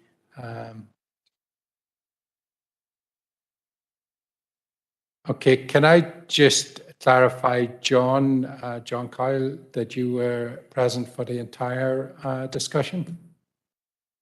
Yes, Chair, I was on the last application as well. Okay, that's great. Thank you. Okay, so are we doing a name by name here? Hold on, we get you on there, Mary. Yep. I think I know the answer, just to be sure for myself, Chair. I wasn't present at the July meeting, and since it's been called, it's still appropriate for me to vote today. Just yeah. Thank you. Yeah. Okay. Do you want to go in the order? Did you have listed there, Kim, or? If you, yep. So, Glenn Campbell? Against? John Coyle? Abstain, please, Chair. Okay. Josephine? For, Chair. Anthony Feely? Against. Mary? Robert? For. Tommy? John? Sorry. For.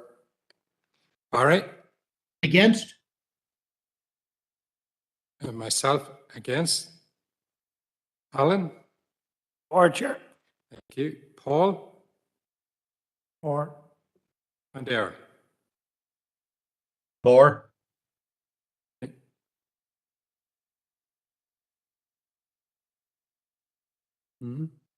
It's Cassie, is it?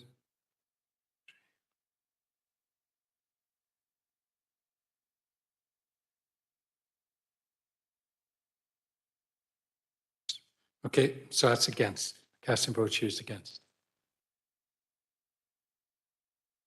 Sorry, Chair, what was the breakdown there? I didn't hear it. Sorry, it was a vote tied at 6-all, so with one abstention, and I used the casting vote against. Okay, thank you. Okay, thank you. And Aaron?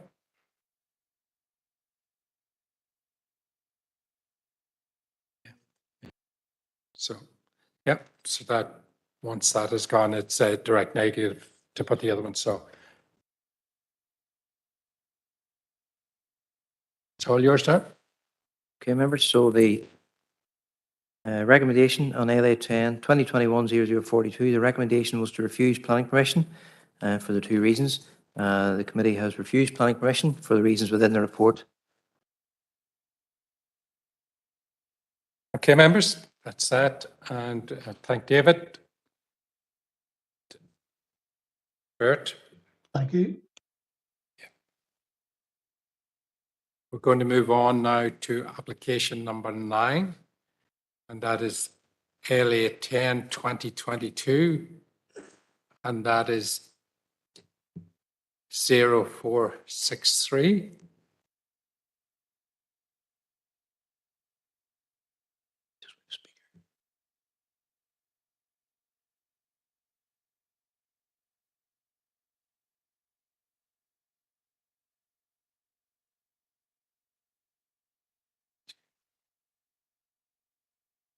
We're just bringing in the agent now.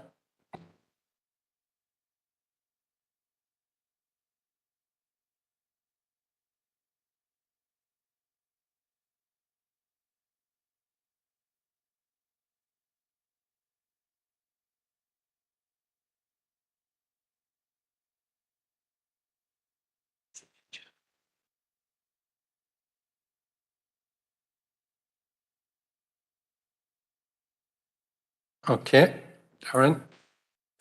Okay, members, so application number 9 on paper B is LA 10 2022-0463. It's an outline application by Mr. Wiley for 2 infill dwellings on lands immediately east and adjacent to 56 Fedden Road in Temple. The recommendation is to refuse planning permission for the reasons listed within the report and subject to the 3 reasons. Just to remind members, the application was included in the weekly list with a recommendation to refuse and was called in.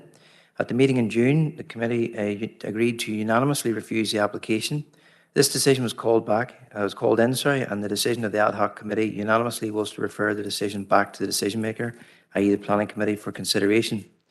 At the committee meeting in September, the committee agreed unanimously that the application should be represented to the October meeting today for reconsideration. So the application is now presented for determination. Just take you through the details then, members. So it's an outline application for 2 new dwellings as an infill opportunity under CTY 8.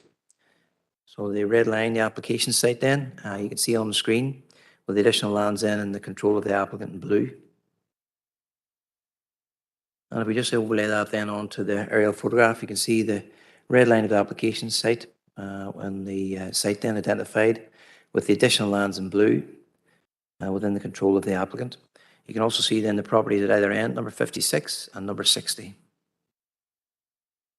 So just in terms of some of the images then, members, so if we're standing at the yellow star and we're looking in towards the application site towards number 56, these are Google Street View images, members, just showing the bungalow that's there at the moment, and you can see the small ancillary building to the side.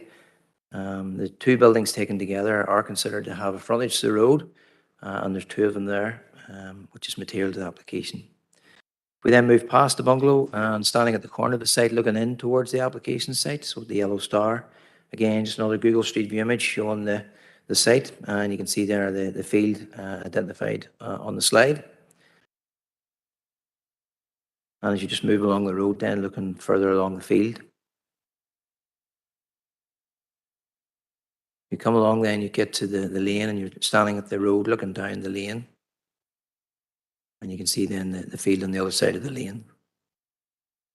Turn around and go back, look back on yourself, members. That's the field then to the left of the laneway, which is our application site in red. As I say, if we're standing on the road then with the yellow star looking in towards the building with the blue star on it, that's the view then, members. As I say, that's a Google Street View image. So you can see the site then, or the field then identified with the yellow star and the building at the back. Looking then on up the road towards number 60, and you can see it then to the right of the blue land. And that's a view looking in towards number 60, so another bungalow at the end. So members, just to remind you, the policy is CTY 8, ribbon development. Permission will be refused for a building which creates or adds to a ribbon of development. In this case, it will create and add to a ribbon of development. So therefore, it's contrary to the initial test of the policy. However, the policy does allow an exception, and that's in the 2nd paragraph, and that is triggered because we are creating a ribbon of development. So exception will be permitted to develop a small gap site sufficient to only accommodate up to a maximum of 2 houses within an otherwise substantial and continuously built up frontage, and provided this respects the existing development pattern along the road, along the frontage, in terms of scale, siting and plot size, and meets other planning and environmental requirements. For the purposes of this policy, the definition of a substantial and built-up frontage includes a line of 3 or more buildings along a road frontage without accompanying development to the rear. So then, members, just to put that into the local context, the policy requires the respect to existing development pattern. And you can see the plot sizes along the frontage. These are approximate measurements, members, but they're as best as we can get them. You can see then down at the bottom, you have about a 40-metre frontage. The site then is a 70-metre frontage. Then about roughly another 40 and around 50. And the justification and amplification coming with the policy, accompanying the policy, states that in considering in what circumstances 2 dwellings might be approved, in such cases it will not be sufficient to simply show how 2 houses could be accommodated. Applicants must take into account full account of the existing pattern of development and can produce a design solution to integrate the new buildings. So that's important, members, in that the gap that exists along the frontage, the plot sizes must reflect the plot sizes of the existing buildings along that frontage. And you can see there's our application site has room for 2, having regards to the nearby plot sizes, which then leaves a third plot with the blue rectangle you can see in that slide. Again, even if the frontage is taken to be the building at the rear, and you're filling the gap in between the number 56 and the red star, there's room there for 2, but you still have room then at the yellow star for 3. Again, members, the key issue here, the key material consideration for you is to interpret the policy correctly, and the urban development policies set in front of you. So it's to develop a small gap site sufficient only to accommodate up to a maximum of 2 houses within an otherwise substantially and continuously built up frontage. For the purposes of the policy at the end, a substantial and built up frontage includes a line of 3 or more buildings along a road frontage without accompanying development to the rear. And I think this is the issue of road frontage that's has come to the fore. These are images provided by the applicant through his agent, and I put them on the slides just to allow reference to those should you wish. So you can see number 56 and then our application site and the surrounding buildings. Another slide presented by the applicant through his agent, and you can see then number 56 and then the 2 blue rectangles are annotated as proposed dwellings shown in blue. So that would be our application site. And then there's a green outline of another house, and then number 60 is in blue again further on along the road. Remember, these are planning officer photographs taken by myself in the last couple of days. So that's you standing at the road looking into the site, and you can see the green cladded shed down at the back and the field then in front of it. And if you just compare those to the previous Google Street View image that was presented last month, so the top slide was the one that was presented at the previous meeting where there was a discussion about whether that green building is a common frontage to the road.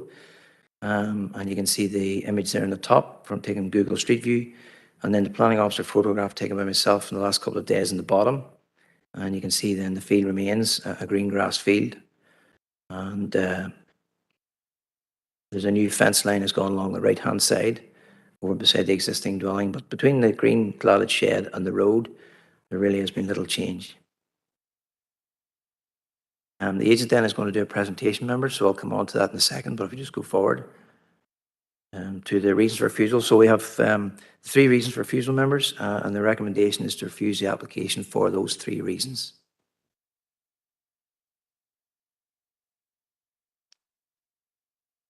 Okay, thanks, Darren.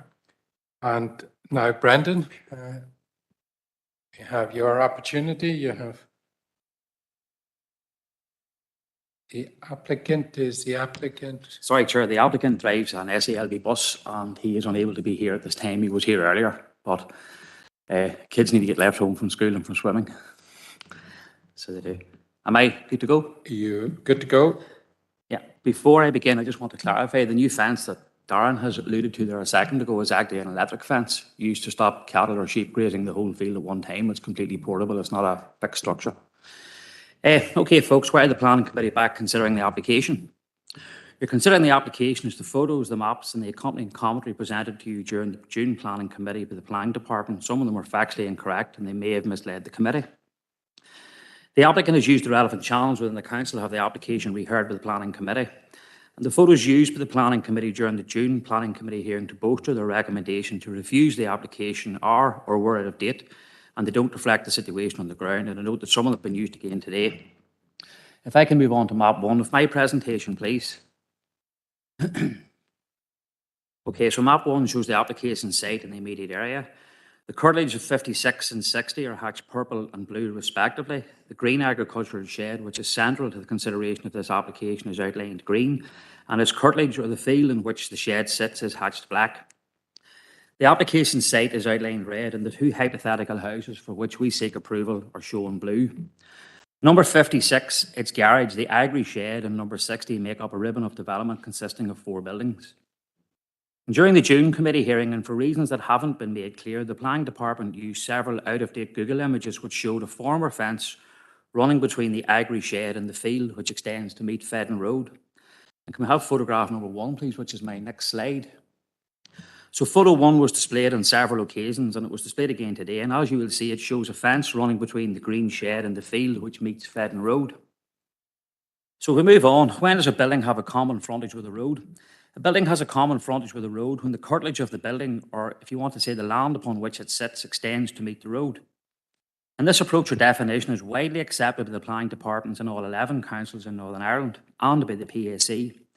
A few days after the June Planning Committee hearing, I asked the Planning Department by email for any photos they had of the site and the dates upon which they were taken. And despite several reminder emails, it took until the 9th of August for the Planning Department to release the photos to me. And they confirmed the photos they had on file were taken on the 19th of May 22, which was just over 4 weeks before the last committee hearing in June. And can I have my next slide up on the screen, please? So this photograph was on file. So photo 2 was taken by the case officer from the roadside on the 19th of May. It shows the green agri shed sitting in an agricultural grass field which extends to meet Fedden Road. To clarify, there is nothing in the photo which physically separates the agri shed from Fedden Road. You might see a couple of fencing sticks. Those again are an electric fence just to stop animals grazing the whole field at one time. So it's very clear to myself, and I hope to you, the committee, that the shed enjoys a common frontage with Fedden Road because it sits in a field that meets Fedden Road. Since the Google Street View image that was used in June and again today was captured, the landscape and fencing arrangement has changed significantly with the removal of an old fence, which was rotten, and some regrading and drainage in the field which hosts the green shed. The photos that the Planning Department had on file before the June meeting show the current arrangement where the green shed has a common frontage with Fedden Road, but surprisingly and for reasons that haven't been explained, the Planning Department opted not to show the committee the photos of the site they took in May past. Instead, they used out-of-date photos which showed a scenario where the shed didn't have a common frontage with Fedden Road. And after I presented the case on behalf of Mr. Wiley and when answering a question posed by a committee member, the senior planning officer gave a lengthy presentation and again referred to their dated photos. And can we have photo 1 on the screen, please? I think it's the next slide again. So in relation to the presence of a fence, photo 1 was shown on the large screens again, and the planning officer advised the committee as follows. If there is something in between the building and the road, that means the buildings don't have a common frontage to the road. Past experience of the committee has formed a view that buildings with a garden area, or they are sitting in a field with no relationship with the road, or there was something in between the buildings and the road, that means the buildings don't have a common frontage with the road. The officer continued, I don't know. I can see a fence along the back of that shed. It looks like a post and wire fence along there in that image. Going on a consistent approach with other applications, this building would not have a common frontage with the public road, and that would be consistent with a lot of other applications that have come before you. Those were the actual words spoken. They've been copied verbatim from the YouTube recording of the June Planning Committee meeting. The officer confirmed that there was a fence. He pointed to it in the large screens, and then he reminded the committee that they needed to be consistent with the approach you have taken with similar applications. These comments, which were made after I had presented my case, have, I fear, caused confusion. To clarify, there is no fence between the Agri green shed and Fedden Road. The green shed simply sits in the corner of an Agri field that meets Fedden Road. During the June hearing, the presenting planning officer suggested the green shed couldn't have a common frontage with Fedden Road because it was too far from Fedden Road. If we go to my next slide again, which is map 1 again. I think we're back one. Can we go back to map 1, please? That's it. The western gable of number 60, which is the right-hand dwelling, that's 40 metres from Fedden Road, and the planning department are very content that number 60 has a common frontage with Fedden Road.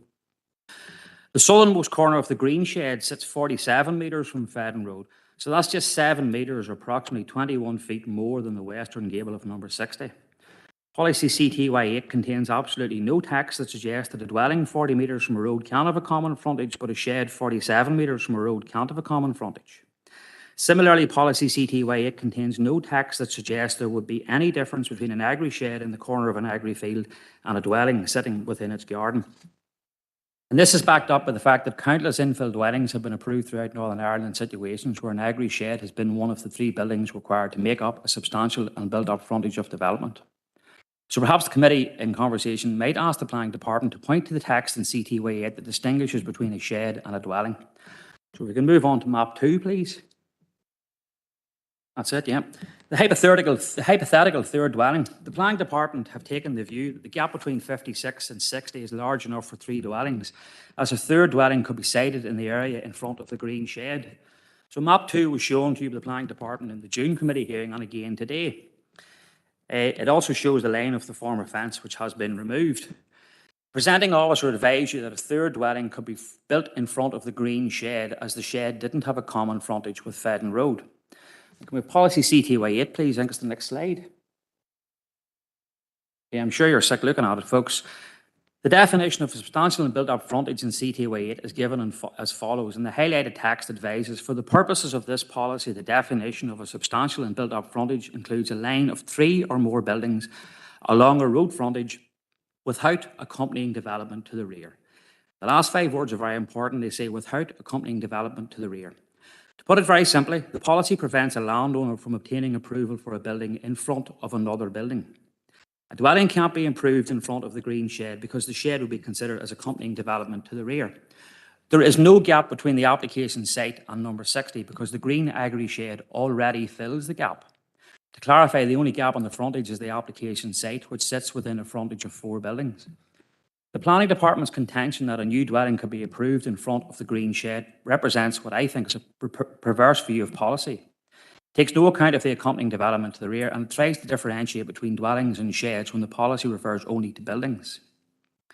And this perverse view would only be relevant if the shed didn't have a frontage with Fedden Road. By now I hope you can see, and I've rabbited on for long enough, that the green shed has a frontage with Fedden Road.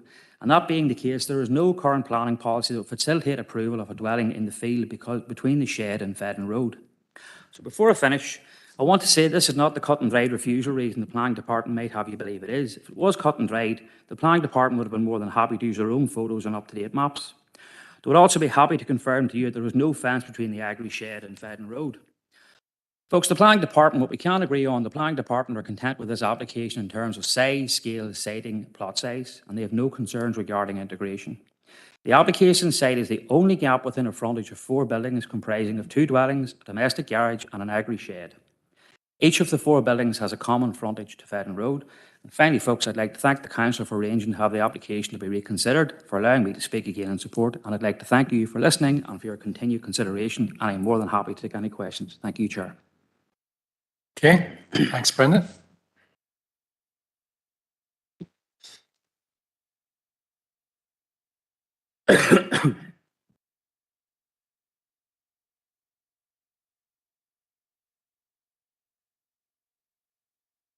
I have no indications at this point.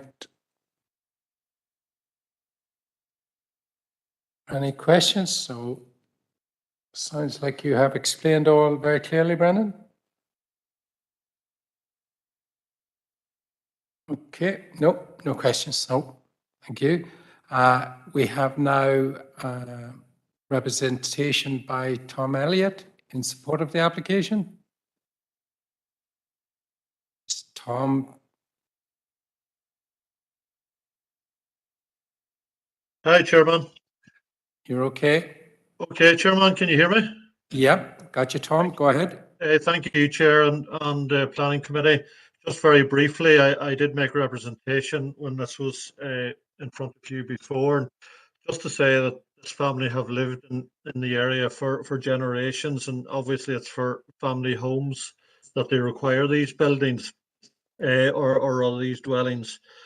And I know that the issue is subjective, and we have found that out when I was listening to earlier representations and earlier decisions by the Planning Committee, and obviously the Planning Committee do take their own decisions and their own perspective on these issues.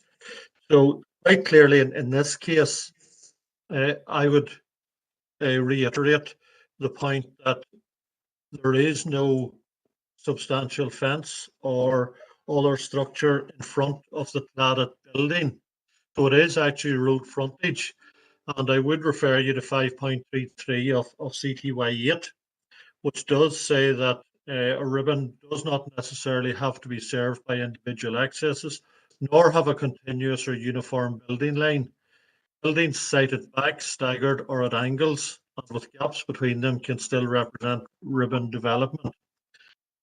So what I'm clearly saying is there, if that constitutes ribbon development, then the same would constitute where the gap is and the infill. So my debate in this and argument is that it does actually constitute infill because it fits into that exception within the ribbon development CTY 8, because it does say in CTY 8, for the purposes of this policy, the definition of a substantial and built-up frontage includes a line of 3 or more buildings along the road frontage. So when you read that with 5.33, to me, that clearly defines that there is just that gap fill or that infill for 2 sites there, and that the cladded building should be classified as road frontage. And I think that's what the substantial debate in this particular application is. And to be fair to the planning committee, we have seen where they have made their own decisions on earlier applications around such issues. I know it was a different policy within PPS 21 on that particular issue, but the planning committee did certainly take their own view on that and their own perspective, and I would ask them to do the same here.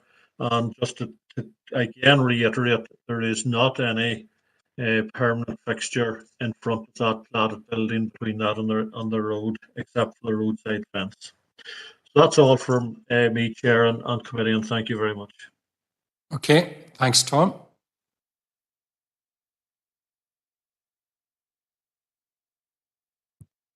Okay, Darren? Members happy to take any questions?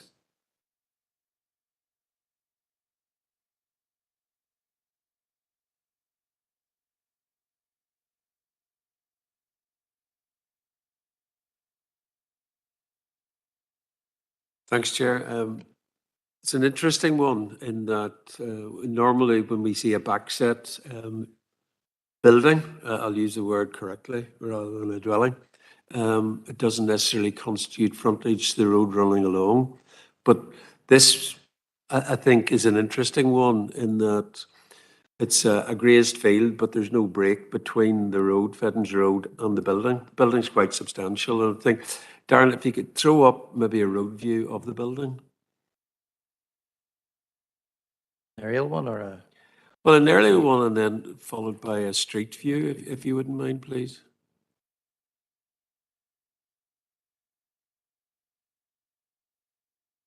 Yep. I mean, it's a substantial, it's not a huge agricultural building, but it is an agricultural building, and it can be seen from the road. And I think, judging by the most recent photographs, there does not now appear to be a break between the road and the building. And I see the outlined field in question can take up to 2. It's an interesting thing. You're putting forward the proposition that you could build in front of that building. Probably I might now take an alternative view to that. So in that case, I am of the opinion that there is a gap site there, that the agricultural building does have a recognisable road frontage, a common road frontage with Feddens Road, and therefore they would constitute a line of 4 buildings, not just 3, and that the site in question is a gap infill site, which will accommodate up to 2, that has sort of an average frontage based on the existing layout, and therefore it can be seen. So I'm happy enough that we go to the refusal, recommendations for refusal. Well, I would say basically, because I'm saying now that there are 4 buildings and all have an agreed frontage to Feddens Road, that there is a gap site there. So the first proposal under refusal would fall, and therefore the other ones would fall. Members, if I could just go back, use that slide. In terms of the planning policy, the policy is written in such a way, and the council has to be objective in how we interpret that. So you can't read into it what isn't there. So you have to be objective, take it in its proper context and why it was written. This policy is written to allow the infilling of gaps within a substantially and continuously built up frontage. And if there's a gap there, you're allowed to infill it. That agree. I think everybody around this table agrees that all. The question before you today, though, is there room for 2 in that gap, or is there room for 3 in that gap? And that's essentially what this boils down to. And for planning officers, it's very, very difficult to say anything other than there's room for 3. Either we go in a straight line, if I can go back to it, we go in a straight line between 56 and 60, or you can stagger it back to the shed at the back. There's room for 3, whether it's a straight line or staggered. It is very, very difficult for this council to see past that, I have to be honest. In terms of whether you'd approve another dwelling, a third dwelling in that site with the yellow star, despite what the agent says, if an application came forward to me as a planning officer, I'd be recommending approval, because there's no reason why you wouldn't approve that. If there were 2 buildings on the left-hand side and this was another opportunity site at the yellow star, you would be, I think you'd be concerned if I was coming forward trying to refuse that, members, I'll be honest. So for the view of officers, this is a fairly black and white case. There's really little confusion, very little to consider. It's not a balanced judgment.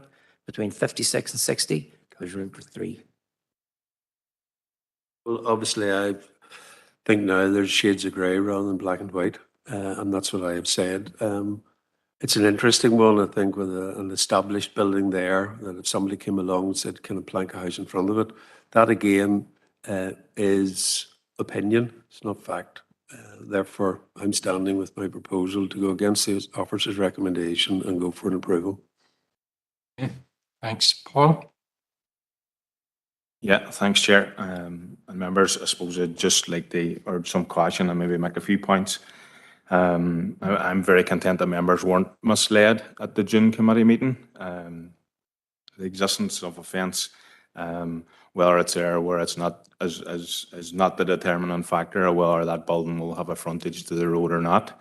And Darren made that very, very clear at the last meeting, and it's minuted. That remains the position of officers, whether there's a fence there or not. That building doesn't have a frontage. Considering whether it has a frontage is much wider than just the fence issue. You're looking at whether the building forms part and parcel of that field. And from the aerials that I've seen in the photographs, the building doesn't form part and parcel of that field. The building actually sits within a hard-cored area, separate to the field. And from one of the photographs, there certainly looks to be some form of an embankment or an enclosure that separates the building from the field, regardless of a fence. And look, members, Philip is here. If there's any ambiguity or anything that you want cleared up, Philip can provide legal advice in terms of whether that building sits within the curtilage of the field or not. Just, I suppose, following on from what Councillor Garrity had said at one of the last discussions, there's a lot of decisions that come before you members which are finely balanced. Officers would feel that this is a clear-cut one. A lot of judgments that you have to sort of exercise your planning knowledge and your planning judgments, and then there's factual matters. And some of the recent JRs that has been taken on CTY8, the judge has been sort of keen to point out that there are areas of judgment and areas of factual matter. And what Darren has showed you on the aerial there is very much a factual matter, that there is room along that frontage for 3 buildings, and that is quite clearly contrary to policy. There's no judgment in that, members. It is a factual matter, and it is contrary to policy. Thanks, Chair. Okay, just before I bring in anyone else, Paul or Darren wish to comment on my questions here. It was brought up on the CTY8 about the possibility of the third building there, but having development within the back would not allow that to go ahead. So just to clarify on that. And then distance-wise, there's no distance-wise, as Brendan had said, that the shed was, I forget, 40 meters or something, in the other 43 or 47? 47, yeah. So just maybe on those 2 specific points that was raised.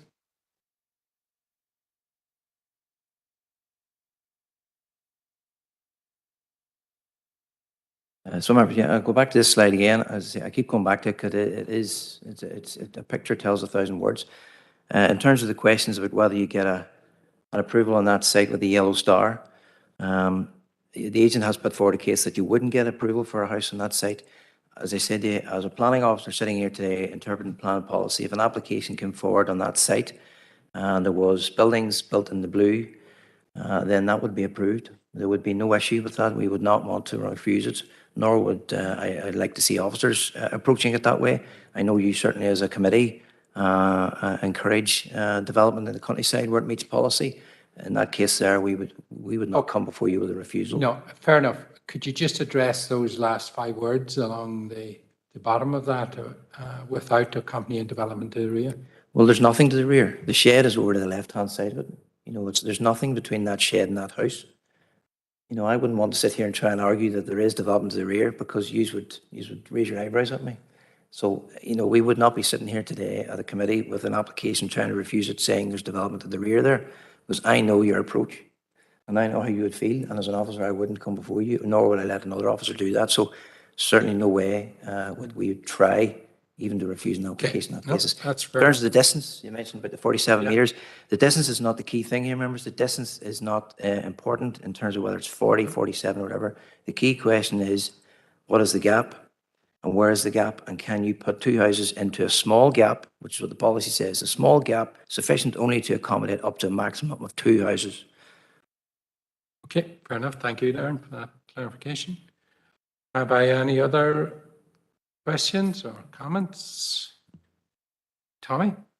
Gurmagad Kerley, well, this is the second time we've looked at this application, and I was minded to agree with the officers the last time we looked at it. And I haven't heard anything today to dissuade me from that opinion. And I would be quite content to propose the recommendation from the officers in this case. Margaret.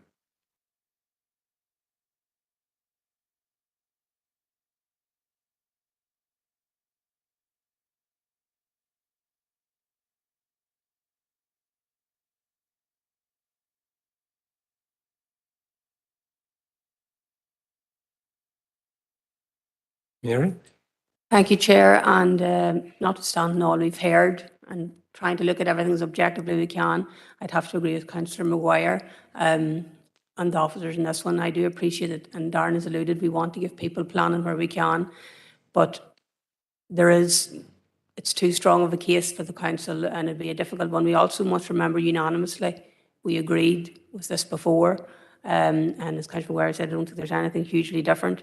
So I'm seconding the proposal, but I would ask Darren to make a comment to us as a committee on references that we were given information that was factually incorrect, because I would like to think that that's not what you're doing. So please convince me otherwise. And if not, can somebody explain some commentary like that, or indeed, if it is the case, that would need to be rectified immediately. So members, we'll just go back to the photographs. I think as I say, I use Google Street View images because they do provide a good representation of the site. And where there's a change, then we use more up-to-date case officer photographs. But Google Street View is very good because it allows me to walk along the road and show you good perspectives. The last slide that we used was the slide at the top there. So you can see that was a Google Street View image used previously, the previous meeting. That's a planning officer photograph taken by me at the bottom. Now, there's really little difference in that. There's a fence that's gone along the right-hand side, you can see, over beside the bungalow, which I don't, well, it's actually in both slides. You can see it better in this planning officer photo at the bottom. In terms of the fence in front of the green building, the fence really is neither here nor there, members. That is not what is the issue before you today. Members, the question is there a small gap where you can put 3 houses? So no, I'm certainly not here to mislead you, members. And if the agent alleges that, they can go through the council complaints procedures, and I'd encourage them to do that, to flush that out.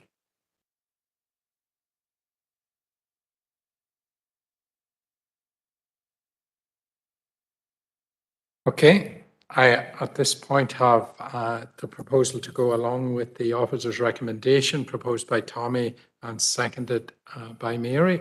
Are we all agreed?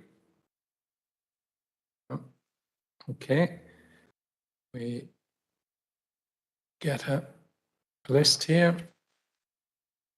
Yeah, that's right. Okay, Glenn?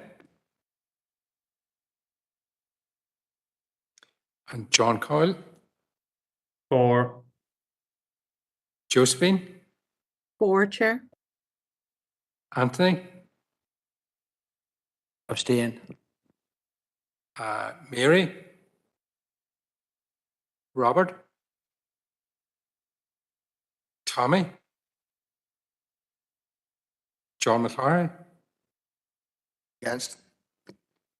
Barry? For. Myself, 4. Alan? Against, Chair. Paul? And Earl?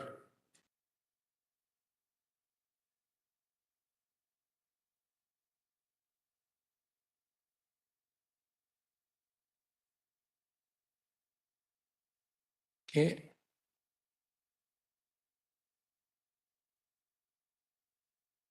Can you hear us, Earl?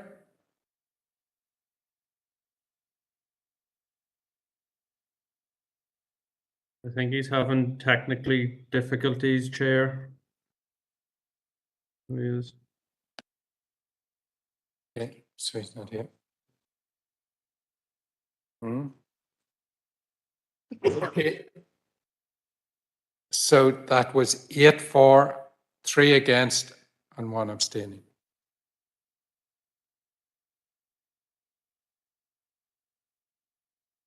So, Darren? So members, application number 9, LA 10 2022-0463. The recommendation was to refuse planning permission for the reasons listed within the report, subject to 3 reasons. Members refused planning permission for those 3 reasons. Okay, thanks, Darren. Thank you, Brendan. And thanks to Tom. Okay. Chair. Josephine? Yes, Chair, I must apologise. I'm afraid I have to leave the meeting at this stage, and I do apologise, Chair. Thank you. No bother. Thank you, Josephine. Chair. Chair. Who was that? Where? So, sorry, I had technical difficulties there. I've lost out my vote there, but I have to leave the meeting now also. So, all the best for the rest of it. Cheers, Earl. Thank you. And we're moving on to LA 10 2022-0475. Yeah, members. So, application 11 then is LA 10 2022-0475. It's an outline application by Mr. Hughes for site for dwelling on lands between 256 and 258 Whitebridge Road in Carrickmore. The recommendation then is to refuse permission for the reasons listed within the report, subject to the 4 reasons. Just take you through, members. The details then, you will recall this from the previous time it was presented, members, I'm sure. The application site then is on the left-hand side, and you can see the location of the site then outlined in red. The slide then on the right-hand side is an aerial image looking down again, and you can see the location of the site adjacent to the existing house to the north, and then to the south of that then is the concrete works. So again, Google Street View images, members, you can see the house on the right-hand side, and the site then is directly in front of it, with the concrete works then on the other side of the large hedge. And then a view just looking on the road back on yourself, and you can see then the concrete works on the left, the site then, and the adjacent house then further along the road. Again, members, you'll note from the report that the application is applied for as an infill dwelling under CTY 8. Exceptionally, a new house can be approved as an infill application, and the application does largely meet the policy tests. However, one of the tests is that the infill opportunities must meet other planning and environmental criteria or requirements, and that's where this application falls foul. There's a large concrete works to the immediate south of the application site, and you can see that on the slide. It's also on both sides of the road. It manufactures precast concrete products, includes sheds, a batching plant, storage yards, etc. And the proximity of this site to the existing concrete works would have a detrimental impact on the proposed occupants of the new house by reason of noise, dust, and general disturbance. The applicant has commissioned a noise report, and the Environmental Health Department have viewed on that and provided comments. Their view is that the proposed dwelling would suffer a significant loss of amenity as a result of the operations of the business, namely noise, dust, and general disturbance. In addition, members, the reverse applies here as well, that if a dwelling is approved on the site, there's a potential then to prejudice the future operations of the existing business.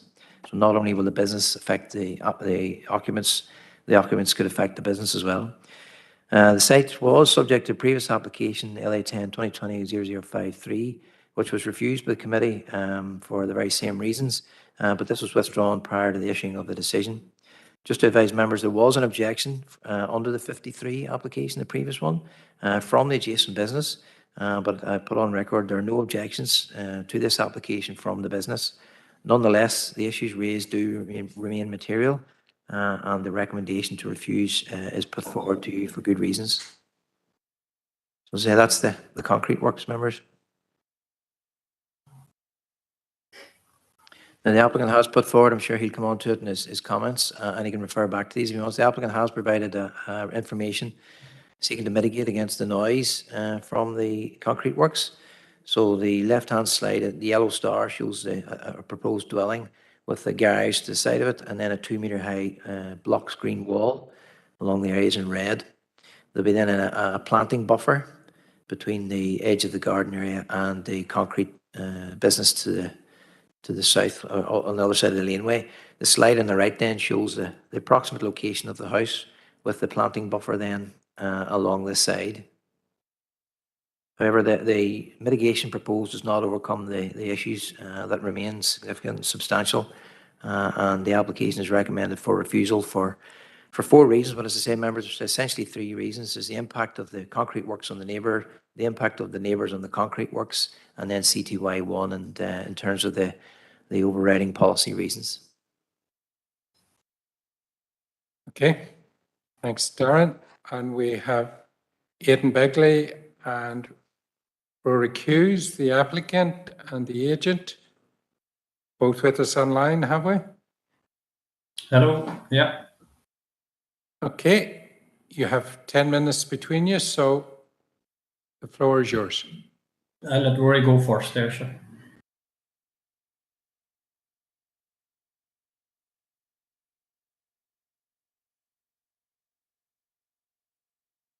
We're not hearing Rory. Can you hear me? Yep. Hi, hey, Chair and members. Thanks for hearing me. I have to apologise for the echo. I'm currently at a trade show in Germany, so this is the only quiet place I could find to attend the meeting. Just want to thank you for hearing the case today.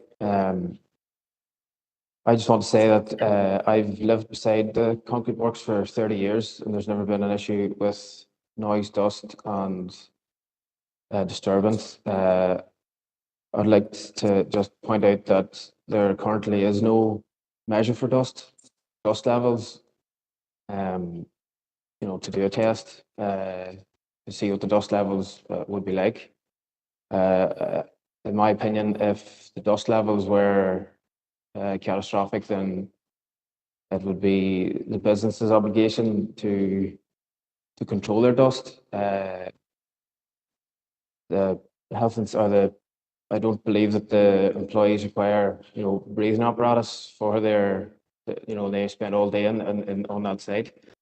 And as the plan agent pointed out, the noise report was submitted and it did have mitigating factors to control the noise.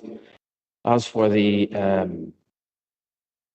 impact on the business, I don't believe it would impact any expansion of the business. The business currently have another site up the Linney Road, which they use for storage. So I don't believe that it would impact any business expansion. I'd also like to point out that there is a young family living very close to the site, and dust would obviously be affecting them, but it's a pre-existing dwelling, so see. And yeah, just that there's no currently sites in Carrickmore are few and far between, so I really believe that this will be the only available place that I could build a dwelling. That's all I have to say. I just want to thank you again, Chair and members, for your time. Pass you now over to Aidan. Thanks, Rory. Aidan? Okay, thank you, Chair and Committee.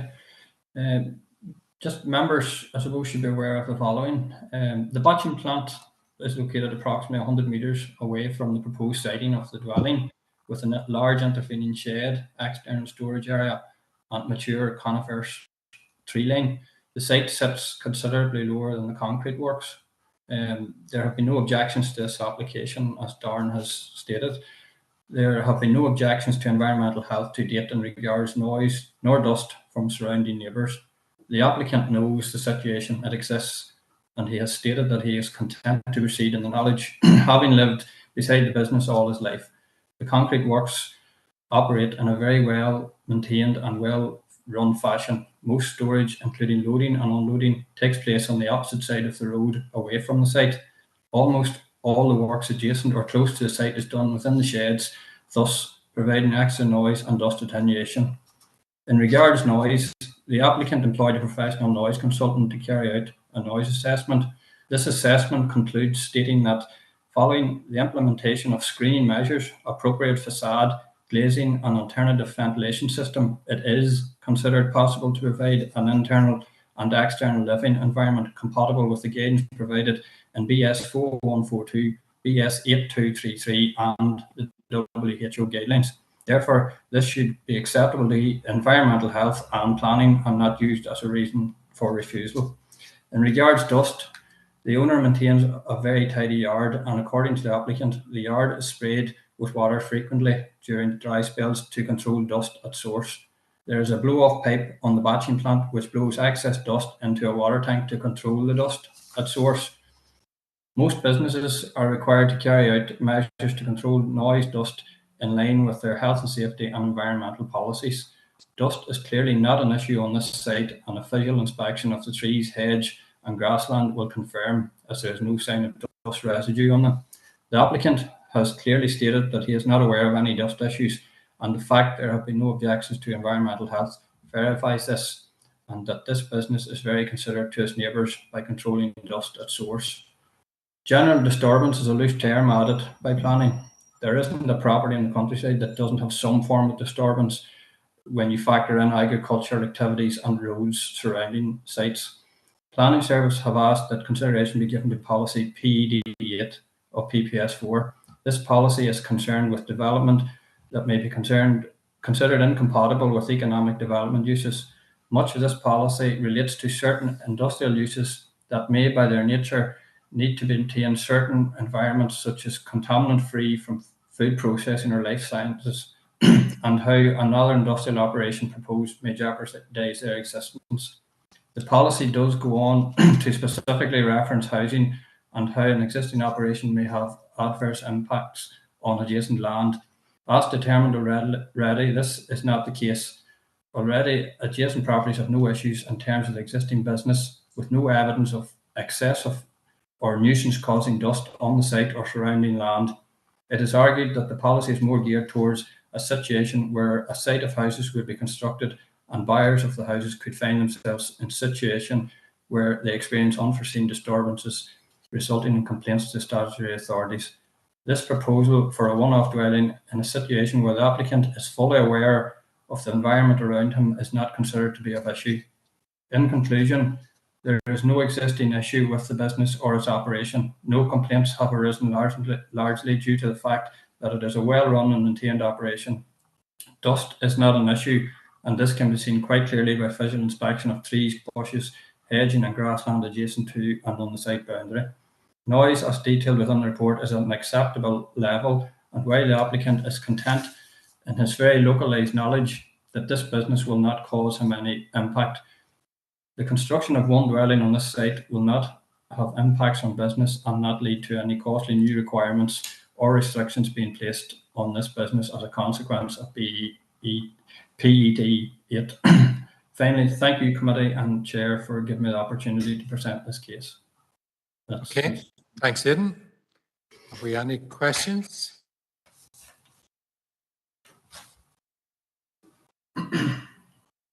Mary? Thank you, Rory and Aidan. I suppose I'm looking at the reasons for refusal. I realise the quandary that the gentleman's in and how hard it is to get sites and live, and how we all as a committee like to facilitate where possible where houses can be built within our district. But I suppose as far as Rory goes, the reasons for refusal are protecting you against the business and the business against you. And clearly you're a neighbour at the minute and everything's A-OK, and you're quite content with that. So I would ask Rory the question in that if business chance changed and the situation became different than what it is now, I know that's probably not expected, but things can happen. Are you still content as an applicant that should things not be as pleasant to take that, dare I say, risk? I know it's near your homestead, but at the minute everything's clearly a good operational works. They've no objections, you've no objections, but just if that did happen, would the applicant still be content if there's a change of ownership? We can't predict down the line what for the future, if those future owners, but the current owners seem to have no issue with this. So that's just a question that I would like to ask Rory. Yeah, Mary, I don't imagine that I would have any issue with any new owners. I don't foresee a scenario where, you know, I would have a problem with if the situation did change. Okay, and I would, thank you. you know, take that risk. Yeah. Okay, thanks, Rory. No further indications of any questions? Okay, Aidan and Rory, thank you very much for joining us there. And we're moving to Aaron. Happy to take any questions, members. Okay. I want to contribute to the discussion, Chair, but I don't have any questions necessarily for Darren at this point. Okay, go ahead. Will I make my contribution now? Now is as good a time as any. Thank you. I have local knowledge of the site as well, and reading through the report, I'm glad to see that this application does meet the exception test under CTY 8, and I think it's really material to this application that there aren't any objections. I see in the outline, you know, the outline of it all, that there is a commitment to create that planting buffer and other mitigations, you know, and what Rory said struck home to me as well, because I convened a public meeting in Carrickmore some time ago. 55 people showed up. It was about housing in Carrickmore, and there's a real kind of difficulty. So I'm aware that Mr. Hughes wouldn't have other alternatives, and just in my notes here as the meeting developed, just I think it's really important that there's no objections, and also that the business has traditionally and historically operated to a high standard, which is to their credit. And similarly, I believe that Mr. Hughes would have similar high standards with what he would be hoping to do by way of mitigation, you know. So I certainly wouldn't want to close this down today, and would be in support of the application. Okay, thanks, Barry. I'm looking for proposal at this stage, members. I'm proposing to approve the application. Okay. Sorry, Chair, if you don't mind, Councillor Michael Duff, could you just maybe expand on the? You've obviously addressed the issue about the applicant being well aware of the proximity to the business. Just in relation to the reason for refusal about how a new dwelling on this site could potentially prejudice the future operations of that business, and that how the council really is seeking to protect that business from those complaints. If maybe you want to just expand on that a bit further. Yeah, no problem. I read into that. I read into the fact that there's no objections. You know, previously in a previous application there were objections. I'm surmising in my own mind that the change of circumstances is such that the neighbouring business is satisfied with this particular application. So I mean, I think that would be the business protecting themselves. If the business had issues of that nature and had forward plans, then they would have objected. So I think it's really important, and it's material to application, that there is no objection in this matter. Sorry, Councillor, if I could just come back to you. If there's a letter of support in from the business owner, I think we could draw that inference. But the fact they haven't objected, I don't think there's enough there for the members to overcome the reason for refusal. There was a discussion during the debate about how the business is well run and that there's no existing nuisance or anything from that. So I think maybe if the member wants to just expand on whether or not there'll be a complaint about the business and whether, you know, that'll prejudice the business in its future, if you maybe just expand on that slightly more. Well, I've looked at this, I've read this report, and I'm just satisfied that the absence of an objection, now it mightn't meet your test, Darren, but it meets my test with strong local knowledge that the absence of an objection here suggests harmony and acceptance to me. Okay, Mary? Thank you, Chair. I'll take the local knowledge on board of Councillor McElduff. And going back to that point that you addressed, Darren, I would have some safety in that I would think that have nearly maximised their potential possibly there at this stage. Carrickmore is a very industrious place and good for business, and some of them are even getting bigger and better in other places and expanding differently, and that's good to see. I don't, as the absence of an objection, I think there's a large contentment there. We know how difficult it is in small communities to get planning, and I think when there's harmony, there seemed to be not harmony the last time when there was application presented. So I too am content with Councillor McElduff's proposal, and I will second it. And they could have a few difficult days ahead up in Carrickmore. So for that reason, maybe this should need some good luck today or something positive going forward. But that could turn to, could be a good weekend. Okay, thanks, Chair. Okay, thanks, Mary. And John? Yeah, I see the applicant fully understands the site. Again, and I know there's quite a few quarries up on the White Bridge Road that is extensive sort of sand-based ground up there, and it's extensively quarried for sand. That business itself, by the sound of it, is more of a concrete products business, and they produce some sort of precast stuff. If they need bigger precast, require large expanse to dry out. And it's then their sprawl or their spread where they would have to go. Is there any way we can have it followed up to see if they aren't going to expand and then defer it back to officers, that if they're happy, then we're happy, rather than just, you know, so we have some sort of proof that the business is happy, and then deferred back, that officers then can decide on based on that? Or would it have to be deferred and then come back to this committee again for decision? It's really, in terms of members, I acknowledge what you're saying and what information you're seeking to get. However, in terms of the planning application, really the relevance of that to what's before you today isn't as significant maybe as some of the other issues that the agent has raised in support of it. If I go back just to the aerial slide, sorry, that one there, I think the agent's comments were that the part of the business that's closest to the site is a large shed and two large sheds. You know, there's no storage immediately beside them. The storage is on the other side of the road, and also they have a site elsewhere.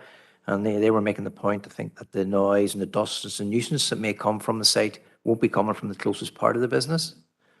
I think that information would be more relevant than whether they have, you know, premises elsewhere and alternative sites. If that's respectfully enough for you. Okay, Robert? Yeah, look, our own environmental health say there's a risk to any future occupant going in, and I appreciate Mr. Hughes, who actually lives further down and is the applicant for the infill site, saying he has not experienced any problem and the site is well run, you know, with the business. I take that on board. That is completely correct. But there always will be some noise. It's who is actually going to go in when the site is passed, possibly, and move in. No one can tell that anybody moving into that is not going to object, basically, to the noise and everything like that. And it's with regard to the future occupants, not necessarily the existing occupants of the premises on further down.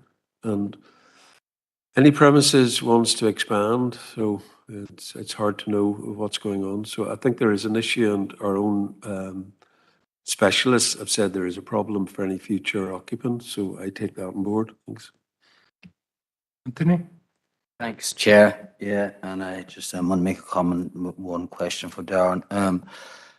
Personally, I would like to live beside a quarry, but this guy seems to be happy enough to be living there, and when there has been no objections either, I tended to support Barry and Mary there. It's kind of it's an issue we never came up across much before. I know there's a fair few quarries in the area with Tracy Concrete out the road, Natchez and Glover and Belcoo, and there's houses beside them.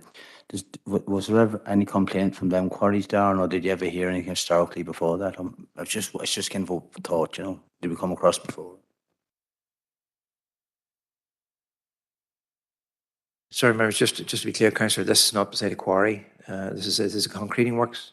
So the two would be different. You know, maybe a quarry would be in a hole and there'd be a different noise and dust, etc. would be different to this scenario where there's concrete products being made and then they're brought out and stored outdoors. So the two would be different. In terms of the comments of environmental health, they have said they have concerns and wouldn't support the application.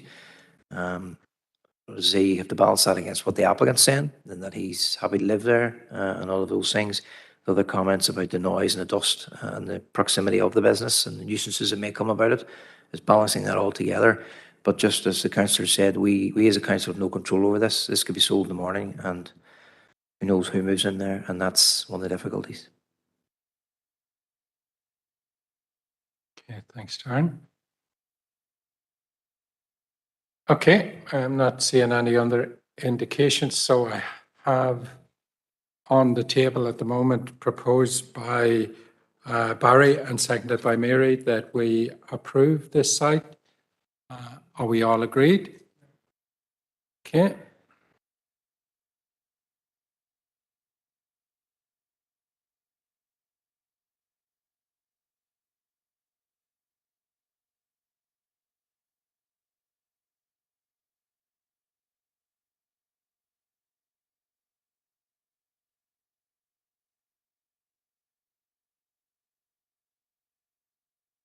Okay. Glenn?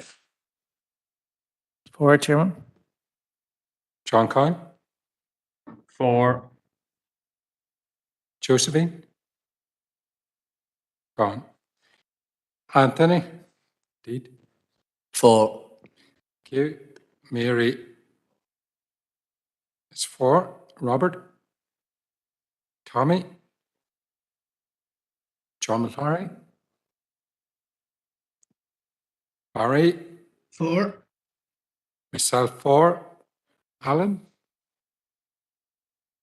For. Paul? Against. And Earl? It's gone. There you go.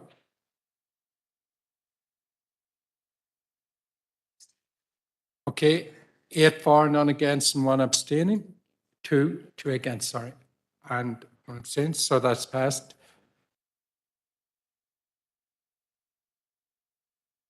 Okay, members, so application 11, LA 10, 2022-0475. The recommendation of officers was to refuse permission. Members have granted permission for the development. If I could ask the power to attach conditions as delegated back to officers, I can agree those with the applicant and agent. Mary proposed. Then second, all agreed. Okay, Aidan and Rory, thank you very much for attending.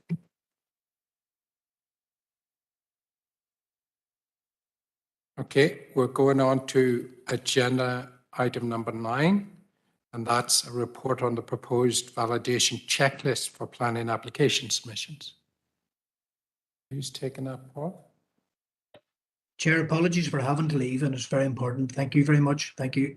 Okay, thanks, Barry. Yeah, thanks, Chair. Members, this paper G then, it's a report on a proposed validation checklist for planning application submissions. And it follows on from some of the papers last week in terms of workloads and performance. And there's a lot going on relation to those two matters, both regionally and locally. And at our workshop on the 24th of June, when we sort of set out how the new portal was going to look and work, we had set out also some of our local initiatives. So there's been a number of reports this year, members, which you'll be all familiar with, the NIO report and the Public Accounts Committee report, and very, very critical, I suppose, of planning performance regionally. And one of the recommendations specifically coming out of the Public Accounts Committee report was that the department and local government should implement immediate changes to improve the quality of applications entering the system. I suppose just in terms of our own improvement projects, members, we've been looking at sort of reviewing and streamlining our development management processes. Darren's been leading in that. A lot of detailed training for planning staff and members and customers also. And I suppose the next step of that performance improvement project was the validation checklist. The DFI has indicated that the validation checklist will become a statutory requirement in due course. And I suppose officers feel that at that local level, it would be good to have a validation checklist in place, which reflects our local circumstances and very much tailored to the types of applications that we get and the information that we are required. And I understand that a number of other councils, in addition to Belfast City Council, have now also went forward and implemented a validation checklist, and that includes Armagh, Banbridge and Craigavon, Mid-Ulster, just to tie in with the release of their new portal, Causeway Coast and Glades, and Ards and North Down. So in terms of validation checklist, members, it's really building on the work that we had done before on the Council's applicant and agent protocol, the Good Practice Guide. Appendix B of that guide sets out some of the sort of necessary information, surveys and supporting statements that we would require as part of an application. And the protocol sort of states that applications submitted without that information will be progressed as a refusal. And I suppose that's very negative when we don't like being in that position. The Good Practice Guide doesn't, however, members, prevent poor quality applications from entering the system and progressing through the system and taking up officers' time and your time, sort of dealing with the matters and dealing with issues that arise. And there's been a number of applications that have been for you, members, where the essential information and surveys and supporting information hasn't been there. One recent application that came before you, the applicant lost a fee of $5,500. And you know, there are others, and last week at our committee we had a very emotional applicant. He had felt that he'd been let down in terms of his own supporting statements to support his application. But overall, look, it leads to significant delays in terms of deferrals, looking at other opportunities and farms and stuff. And I think that the proposed validation checklist potentially would address all those matters, putting it up front as a requirement. It is essentially just an updated version of Appendix B, and it'll provide more certainty for applicants and agents, and overall just a better quality of application and better service and quality and value for money for the applicants as well. You know, all these surveys are required for these applications, so we're not essentially adding to the burden of the planning process or asking applicants or agents to do surveys that wouldn't necessarily be required anyway. The validation requirements, members, we've tried to make them as proportionate to the scale and nature and complexity of the applications as much as possible. And we've tried to sort of, you know, put in place measures that will allow, you know, in a particular site-specific case or application, a particular survey might not be required or necessary, and we're happy to engage and collaborate with agents on that. And planning agents will be encouraged to engage with us as part of that sort of overall pre-application services and processes. And that'll be essential, and hopefully that'll reassure you, members. I suppose the next step, members, then, if you are content to implement the validation checklist before it becomes operational, we'll organise an engagement event with agents and outline the changes and their requirements, make sure they're aware of them, they have foresight of them. And then following that, we'll review the good practice guide as well, because our good practice guide, I suppose, includes lots of measures when we'll consult, when we'll carry out our site visits, and just on the back of all the other improvement measures that we've put in place, we need to review those and make sure they're fit for purpose. So members, the recommendation is that we would implement a validation checklist. Thanks, Chair. Okay, thank you very much, Paul. Robert? Thanks, Chair. Tom, we've talked about this before and we've wasted time here within the committee, and we've also, as we've seen from a couple of recent cases highlighted by Paul, the applicants are ill-served by their agents who are getting quite a lot of money for doing very little. So I'm happy to propose this. Thank you very much. Thank you. Tommy? Chair, yeah, very happy to second this proposal. I think we could all acknowledge that things have improved from we took over the planning function. I think some of the agents have really come up to the mark and are providing the service that they are getting a financial reward for, but there are still some very concerning applications coming before us without adequate support from the agents, and we've all had this conversation, so happy enough to support, Chair. Okay, thank you. So you're seconding there, Tommy, yeah? Yeah. Okay, I'm not seeing any other indications, and just from my point of view, absolutely, I think it's right that we as a planning committee, a plan service, facilitate as much as we can to make sure there's no ambiguity as to what is required and when it's required and how it's required. And certainly the additional training or additional engagement event will certainly try to ensure that we're all on the one page, as it were, and taking this forward. So delighted to see this coming forward. Paul? No, the agents all turn up to this training or that?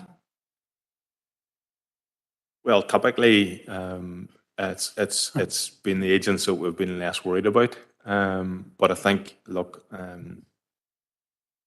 think we'll try and engage by some sort of maybe different means than what we would have before. Maybe an online event in the evening, which may be more suitable. So I think we'll try something different to try and get the engagement. Okay, are we all agreed? Okay, thank you. Yep, so do you want to take that, Kim? Chair, so there is one item of correspondence which is uploaded to your pack, and this was a further response to the correspondence we issued around the delays in statutory consultee responses. So we have a response from NIEA, and the response identifies issues with resource capacity, which would need to be increased to meet the consultation demands across the councils and DFI. It notes that DAERA is also working to improve its consultation response performance through a number of measures. In terms of the consultations we have highlighted, which are attached to your correspondence in a table, and you can see there are a number of applications which have been delayed, and you can see the timelines allocated there. The response identifies that these have required reconsultation due to the absence of surveys and relevant documentation at the outset or onset of the application, and again references the need to front load planning applications with all of the required information.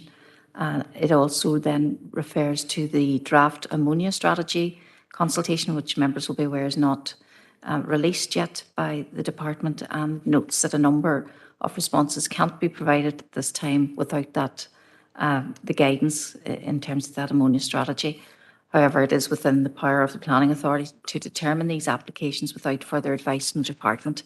However, I think members will be aware of the difficulties if we were to decide to do that. Okay, Robert? Your light's on. Yeah, well, that's okay. I wasn't sure whether you give me permission to speak, but you have. Thanks very much. You're the only one, so. Well, no, I wouldn't want to tread on your toes, Chair. No, definitely not, definitely not. Might give you corns. Looking at the table there, we know the problem is NIEA with regard to the ammonium issues. And to be honest, the NIAO wrapped the planning system, and it essentially was wrapping us as 11 planning authorities for ill-serving the community. And here's an issue where economic activity is being stymied by a resource problem in a consultee. And they're basically saying, well, you've got the statutory legislation covered just to determine, essentially, if you don't have the information. And that's what they're saying. And then we'll come back and do it. I think it's scandalous, totally scandalous. Something has to be done. And I think we need to make representation again back up to the department and just say this is not right. That there has to be something, default system somewhere along the line, that if a government agency actually can't make a determination, should we actually then go and employ somebody ourselves and charge that government agency and get the necessary documentation? If that's the case, I'm making that as a proposal, because they are using a let-out, and they shouldn't use a let-out, because they will come back and say, well, you didn't determine on the proper up-to-date information, but we couldn't supply it, so you're stuck. So I'm making the proposal that we write to the department, the relevant minister, and saying if these statutory consultees cannot supply the information within their performance timelines, then we should have the ability to actually go and engage private expertise to get the proper answer and charge the department accordingly, or the agency. Thank you. It's an interesting proposal. John, are you? Yeah, thank you, Chair. I will second the proposal by Robert, and I would like in the letter highlighting exactly what our concerns with this letter.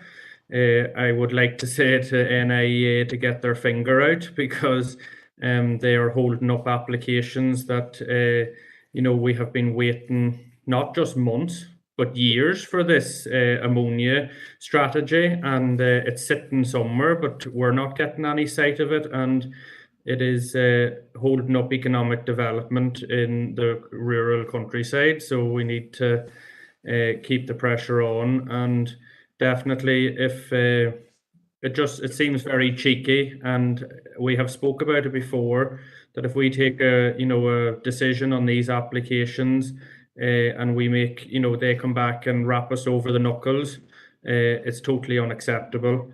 But I just leave it at that, Chair. Thank you. Okay, thanks, John. So we have noted the response and we have agreed to write back, and we'll allow Kim to phrase that letter in the appropriate way to elicit the greatest chance of a positive response. So are we all agreed? Okay, there is no other urgent or relevant business. So I'm calling the meeting to a close now at 3:49. Thank you all for your participation. Thank you.